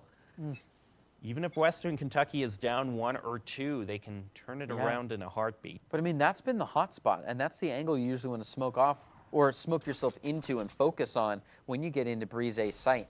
And letting their guard down on that is kind of what let things slip. Vision getting a beautiful sightline onto 3 players. What did I just see? Did that dart collide with the Hawk? Or did it just flash as the dart went past? I think it flashed as the dart went past. I thought he utiled other util out of the air. No, he wouldn't, because the blind still went through from the Hawk. Hunter's Fury brought out by Vision. Gets a tap on 1. Takes down to half health. This Viper's Pit making the Hilltopper's job a little bit tougher. They're going to throw out some smokes One into it. enemy remaining. Only 1 left. The Viper hiding in her pit. Can she get? She gets 2. It's down to a 1v. It has to be a perfect engage. That decay is setting in. He's down below 50 health. And she's looking the wrong way, but there isn't enough time.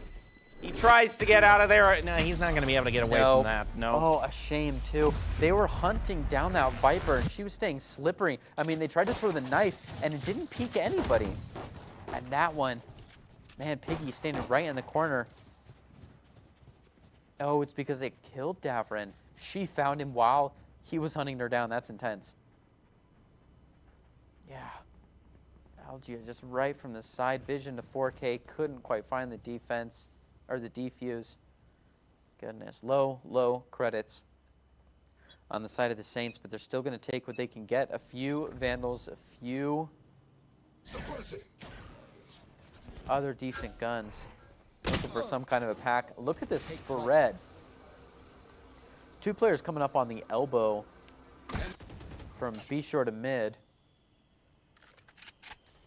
Can throw some initiating utility out just to see things. They do get a concuss onto the harbor and might play that up into a good B, but that wall is a lot. So they just get out of the sight lines and start sending that spike on up.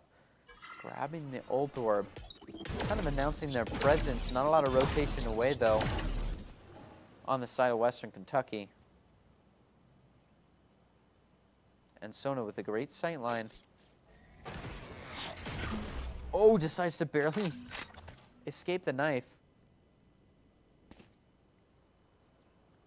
And a couple of map pings coming from somebody. Alluding to the movement around short instead. Going up main. And a great wall to hold things in. This just shows you how strong Harbor is on this map. Really slowing down the push from Zeman. Enough that they're able to only find one on the chase down. Could have had one walking backwards.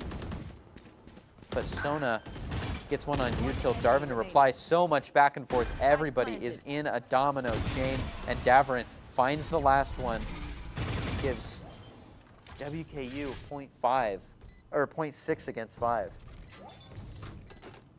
Will be handed over to him. Not the most trivial of decisions, because there is only one round left to use these ultimates.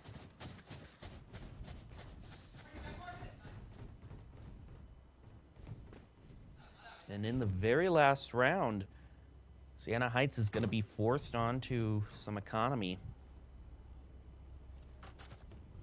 Yeah, awkward position Just to be in. one lone Vandal and then just Sheriffs. Wow.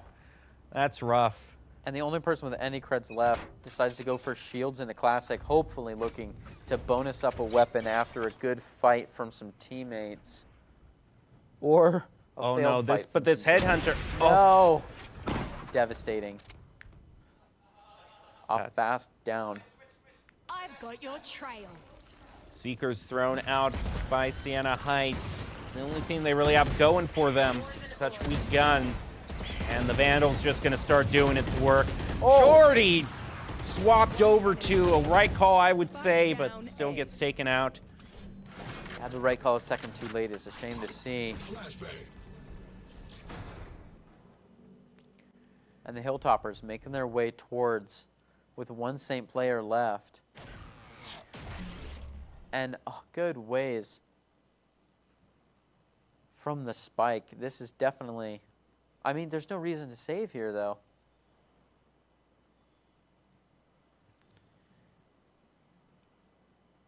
This is true, but it's a rough position because since the spike is dropped, you know you got sightlines on that, so 30 might be seconds moving left. to mid to maybe pick up some sort of frag on the side before decides to go in. I mean, waiting this long did make that KO move away, so now he's only got one person to deal with. Oh, they're going to go above and around? Play the long game? I doubt it. Drops out! Oh! Not enough. And that's the half. 7 and 5. Switching If I'm sides. WKU, I'm taking that. That's kind of the best you can ask for at this point, considering how close and back and forth things have been. Unfortunately, like I did call earlier, could have been a possibility.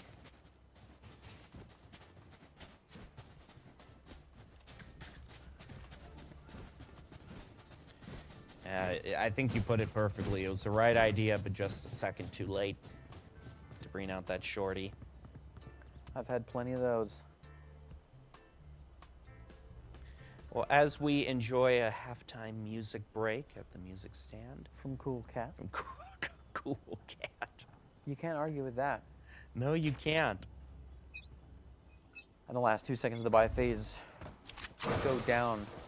Anybody chomping at the bits of the walls know that this is a high energy round for Ghosts and a single headhunter, as is tradition. Noble looking for the first contact here and first blood. A clean pick onto Dazai, almost. The walls are going to trade places as the harbor wall goes down and another goes out. Sona, Go away. Gotta go. great moves on to this deep attack coming in on the flank. Oh, did they check enough of the walls, though? They could still have a flank. Zeem finds yeah. one. Pacing out for another. A little bit of back and forth peek as the wall goes up. They've got to leave him alone, though. Looking for one more behind the wall. Ow! Falls right under Noble's trap. and T-Man gets an easy defuse while in another neck of the woods, a team fight goes down. Bringing it to 6-7. Now we're basically scheduled for a 7-8 here. Well, 8-7.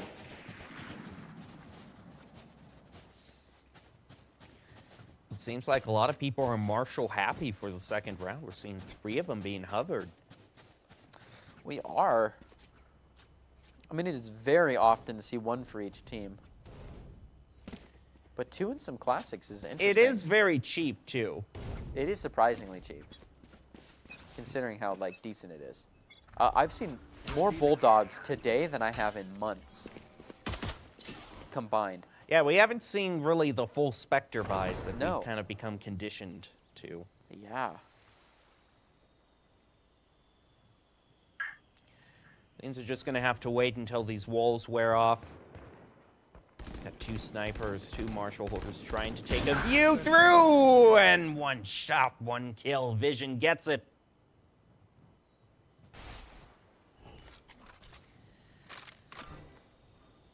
Great hold on mid. Take flight. Changed hands just a bit as Noble behind the wall was able to hold more. But look at that from up top. Oh, the back and forth. Oh! Who can peek first and settle it up? It's Noble. Holds that angle. If he comes back around, Zim is still strong, though is live to a few more angles on the A site, of which there are 2 players holding. Oh, and this push up through mid. This Viper is just waiting. If you push up just a little bit more, you can catch this Jet. Oh. But I know, has to check all the angles. Sees the Jet, though, and delivers. The only acceptable time to ADS, and it comes in clutch. Davern looking to avenge that death, starts walking backwards, retracing the steps. Could have a little bit of a fight here, but unfortunately, I think that's it. just in time, T-Man finds it from the nest. It was almost a totally different story.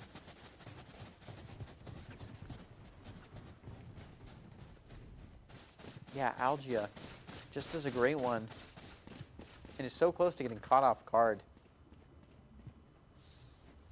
Well, by T-Man on winning the defense. first pistol round in the second half, Sienna Heights has gotten themselves all tied up with the Hilltoppers, 7 apiece. Heading over to all Vandals for Western Kentucky. Still 1 ghost for Noble. But, yeah, he's what? just behind the wall, picks up a quick triple. Now gonna move through the doors onto A. Another one picked up by West Kentucky, and at this point, when you have this big of a gun advantage, you want to be winning this with a complete flawless. You want to get as many credits as you can. Noble, meanwhile, wants to be chipping away with 1 frag at a time. Yeah, and he He's got does find one. one. Spike planted. A lackadaisical at best hold there. He's going to bonus up for a Vandal, which was the weapon of mass destruction just a minute earlier, who found 3 consecutive kills. Yeah, 3. It's a triple, right? 2 and an It's, assist. it's hard to say consecutive because they almost all happened instantaneously, but it was a triple. Yeah. Noble was just going to be, just be happy with bonusing up to the Vandal and then letting this one pass. Not a bad call. So it's just a waiting game from here on out. Western Kentucky doesn't really not too interested in going hunting right now. So we'll let the spike defuse. I mean, the spike detonate, excuse me. Well, it's no longer armed. It's just a more explosive I mean- defusal. Yeah. Yeah, technically, I mean, sure, it exploded, but isn't that another form of it's a more violent form of defusing, but at least it can't explode now because it already exploded. Another full gun round. We are going to see a Phantom come on out. In the hands of Algia, we'll see if it matters. A utility dump for a hard and strong push into mid. A few flashes. They're moving right on up towards B.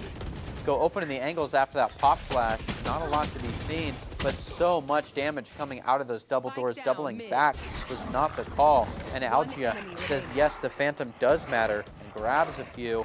Noble to get one as well. Western Flawless. Kentucky falls in a flawless manner. Bringing it to 8-8. Goodness, it is close. Too close for comfort. You know what just occurred to me, Greg, is that you called this second round perfectly. You said you expected this to be closer, a lot more back and forth, no win streaks, really. And yeah, that's been it. Yeah, 2-3, 2-1, 2-2, 1-1. Yep. Okay. Vision.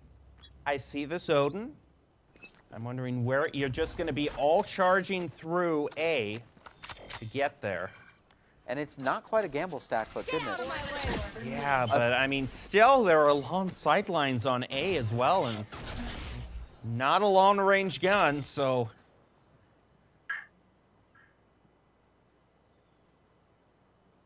Oh, Noble does have the long range, though. Should be on second scope, flies off into nothing, gives away so much info, and now they're just playing with him. Yeah, Bullet that is was- going to lose a kneecap to the dance, and it's now on the wrong side with the spike. Oh, if Noble but knew he could lock off this spike into an uncomfortable B position, they've got to neutralize him before they can reunite with that spike. Very unfortunate miss, too, because that was not a jump peek at all. That she just walked right past at normal speed and wasn't able to hit. Yeah. Okay, redeems himself down with that mid. pick onto Bullet. He is Pressure gonna still being rendezvous put out. onto A. Hanging out, just looking for the tufts of someone's hair.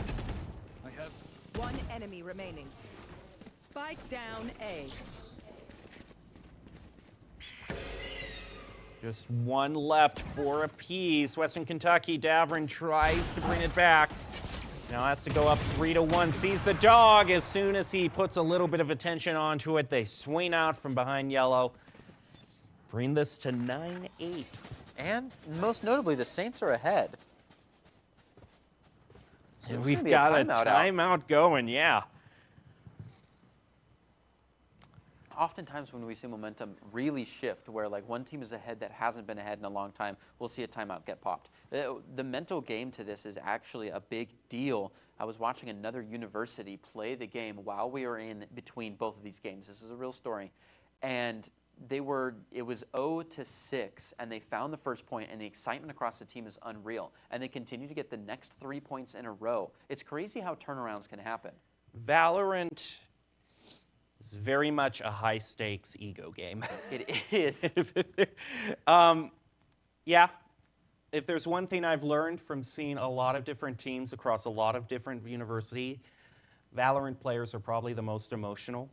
So I'll put it that way, and that makes these timeouts all the more important. Yeah, just a breather is an important thing, and when momentum starts to shift, you have to either embrace it or arrest it. So it's something that you're constantly juggling. And like we said, it's not just an endurance emotional aspect for all the go, go, go. There is intrinsic stop and go in the game. What a perfect visualization also while you were saying that. Haven, the word haven was just hovering over your head due to the camera angle. And that's what it looks like right now. It's hovering over all of our heads because we could be driving this to game 3. And a great start for Sienna Heights, getting first blood, taking out Davern. Where does Western Kentucky go from here in their push? Little push up mid from Jet. She gets taken out. Noble with the op.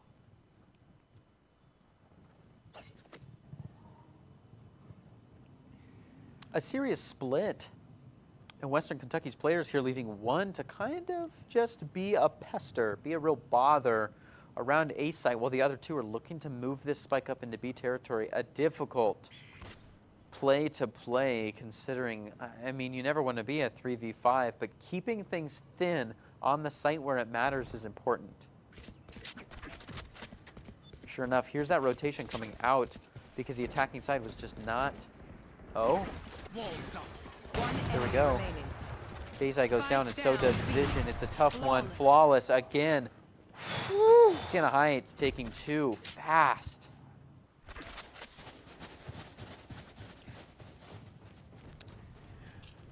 The flash of the Odin, it did not come through though. All Vandals and an op. Zeem considering it, but decides to keep the shields instead. You know how over the past weeks we've been emphasizing the fact that the teams competing, a lot of the undefeated teams are perfect undefeateds, meaning they haven't dropped a single round. These two teams are a different story. Both of them have lost a round, and even the wins that they've gotten, a lot of them have been going to 2-1s. So they've set a pattern to where they're used to these games going long. And it looks like this game might be going long if that first blood is anything to go by. Oh, but a great turnaround from Vision and Zeem. And will get the res onto that KO as well. Spike planted. As long as this 5-3 is clutched, Western Kentucky might be driving us closer to overtime. Yeah, Western Kentucky's trying to dig us out of this overtime.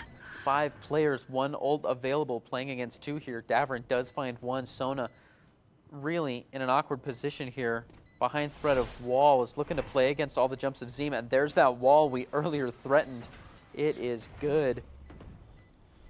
It's a bit of a rotate out, no chance defusing this spike. Sona's still staying strong here. Looks for the rush in, but it's not going to be an option. Here's the pings. Has to leave. Oh, that's the such a nice. outro. That is Noble. beautifully aimed. You might even have another one if he looks towards spawn, but he's just going to be happy with one. I would be. This great situational awareness from Sienna Heights, knowing when to hold him and when to fold him, and they did a great job getting that exit frag. When it comes down to these final few rounds, economy can be everything. And look at Sienna Heights. I mean, this shows why they're being so frugal. They can basically full purchase every single round from here on out. Up to a 9-10 though. Western Kentucky would love to find their double digits here.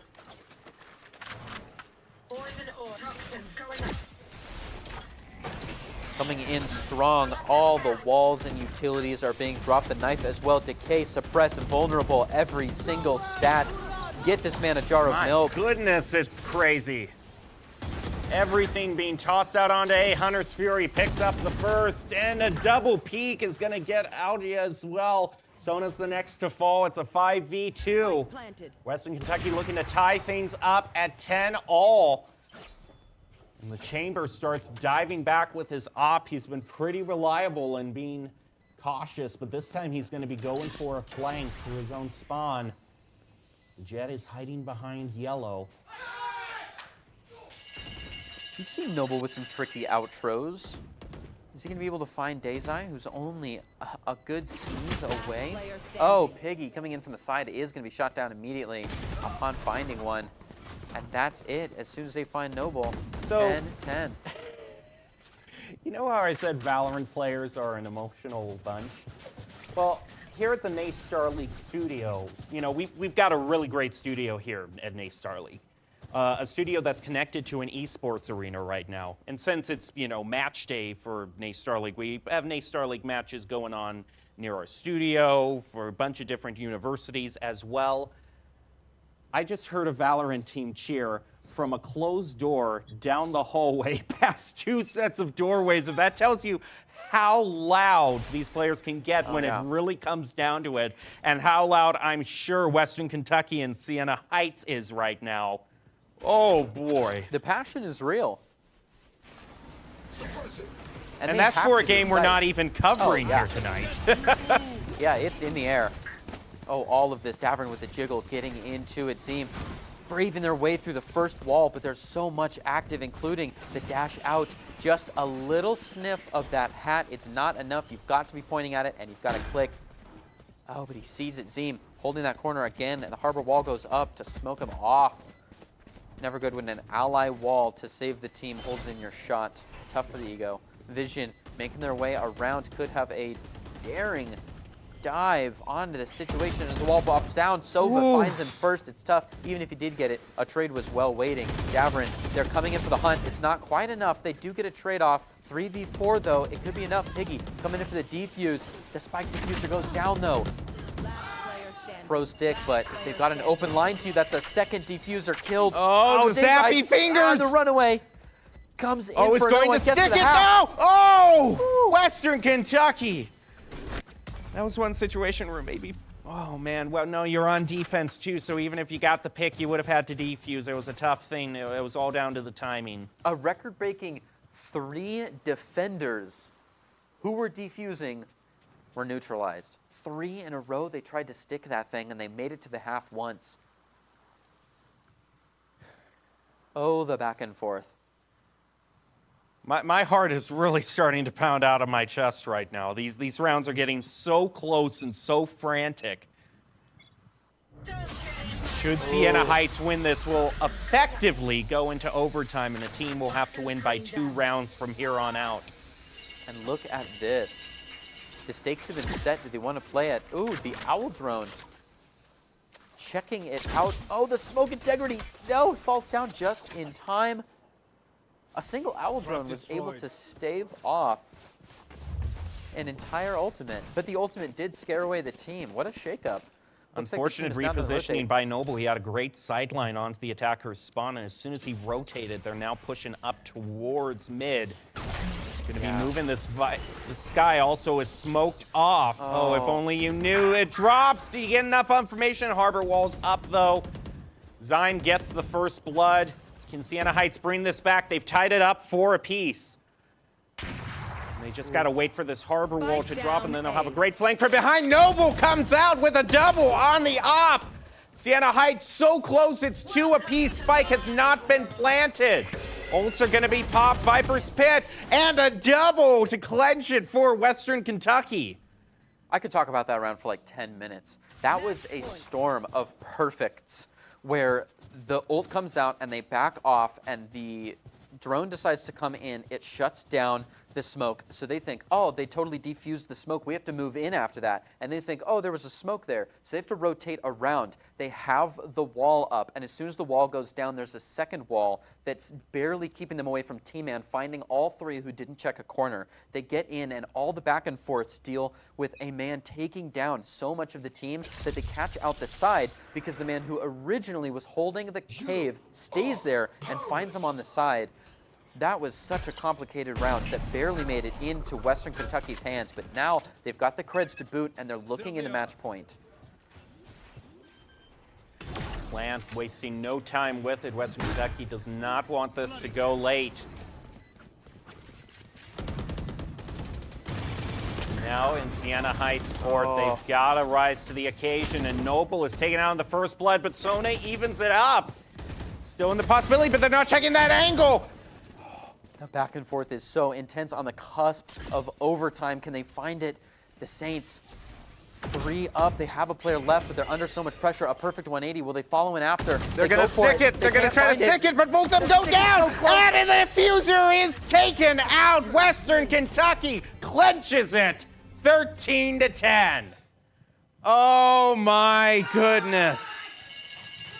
Props to the Hilltoppers for pulling it out. That was insane. One of the most stressful matches I have seen, and 2-0 doesn't tell the full story of what transpired here tonight. No, it simply does not. It was too close the first time, and it was 4 times closer the one after that. That easily could have been an overtime game.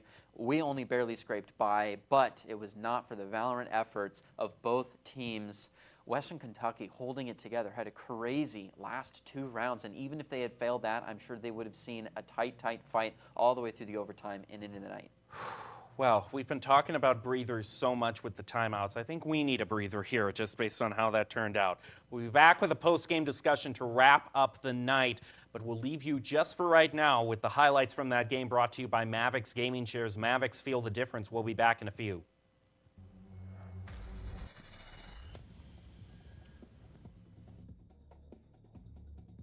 And just cutting up the stage. Pinging Astra for her wall is not quite worth it, but argue it's almost. It's going to come out, if not this round, next round.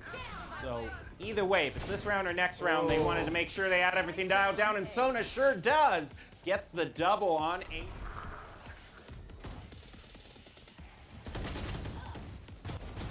Azai finds one, trades off from Piggy.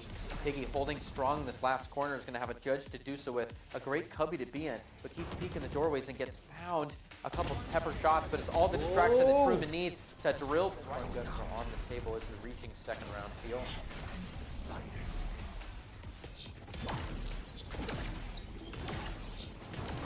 Oh, and the it's jet all the dashes position in in. the world. It's exactly what they want. 2 into Three. smoke for a third. Get it's forward the with the... dream. Oh, That was a little bit. Left.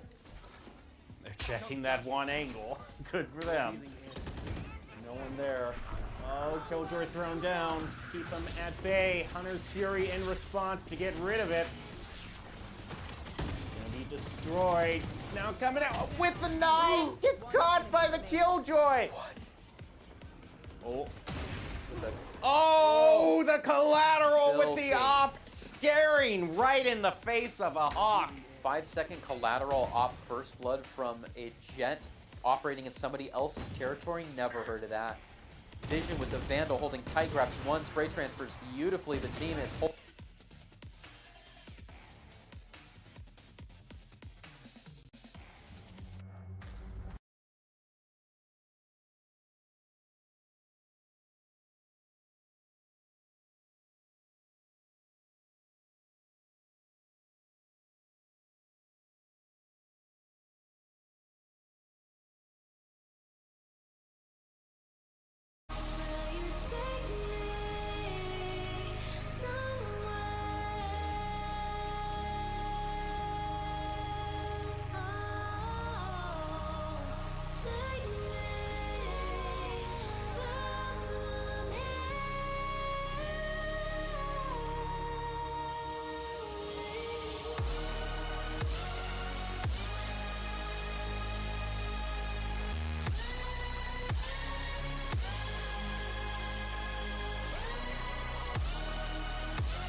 Welcome back to the NACE Starleague studio. We just saw an extremely exciting match between Western Kentucky and Siena Heights. And now we've got one of the Hilltoppers joining us. We've got Bullet, fresh off a victory. Thank you for joining us after such an exciting match. Thank you for having me. Oh boy, so we just need to take us through just the general pace of that match, because you came so close to overtime both rounds. What do you think ultimately helped you get the win in those final few rounds in both on both the first and second? Well, I think that's a good question. At first, we really struggled with a lot of our identity in the start of the season, and then in the later of the season, we have started to kind of develop our own identity as a team. And I think during both maps, we started off strong with our own specific identity, where we come in, we get aggressive, and we play our game regardless. And I think both maps, we lost some swing rounds, and that kind of threw our confidence off a little bit. But I think we were able to recover after some timeouts. And during those timeouts, all we did was just tell a joke and breathe and have fun and go back into our normal routine and turn it around. Yeah, we talk about how important those swing rounds are and how important it is to combat those with just shaking it off. What's specifically your mindset when you start to see the tides change a little bit and when you start to see that opponent team creeping up closer to your scar? Yeah, probably the number one word that we use on our team is discipline.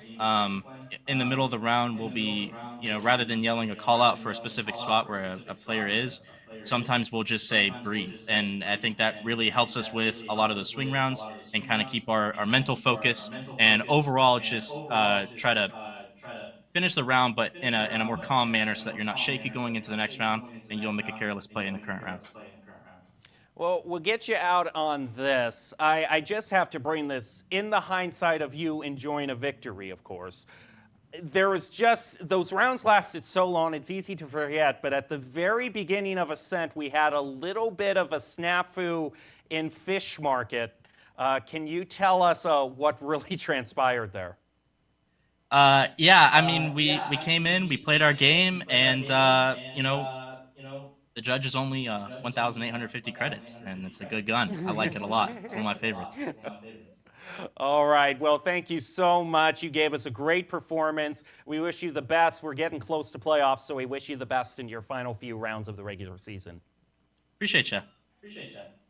All right, that'll do it for us tonight. We have had a jam-packed evening of Valorant action, and I couldn't have asked for a better night, a better type of match to end the night out on. I'm sure you agree, Greg. Oh, yeah, definitely. Those close calls that end in a satisfying, sweet finish, it's just what we're looking for.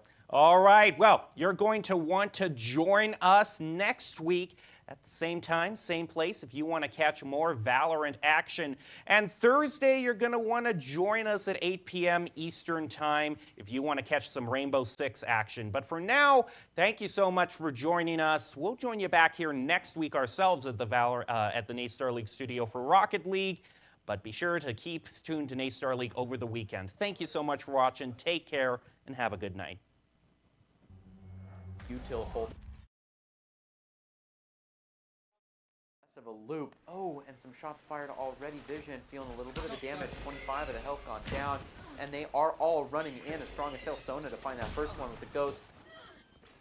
And we do have a chamber on deck. That headhunter is going to find its ground immediately. A little bit more of the back and forth, and we're down to 2v4. Play more on par with their team.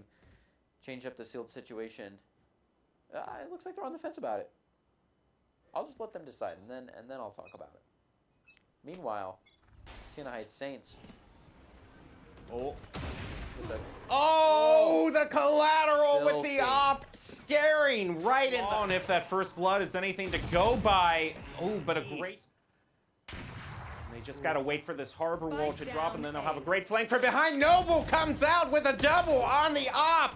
Siena Heights so close, it's 2 apiece. Spike has not been planted.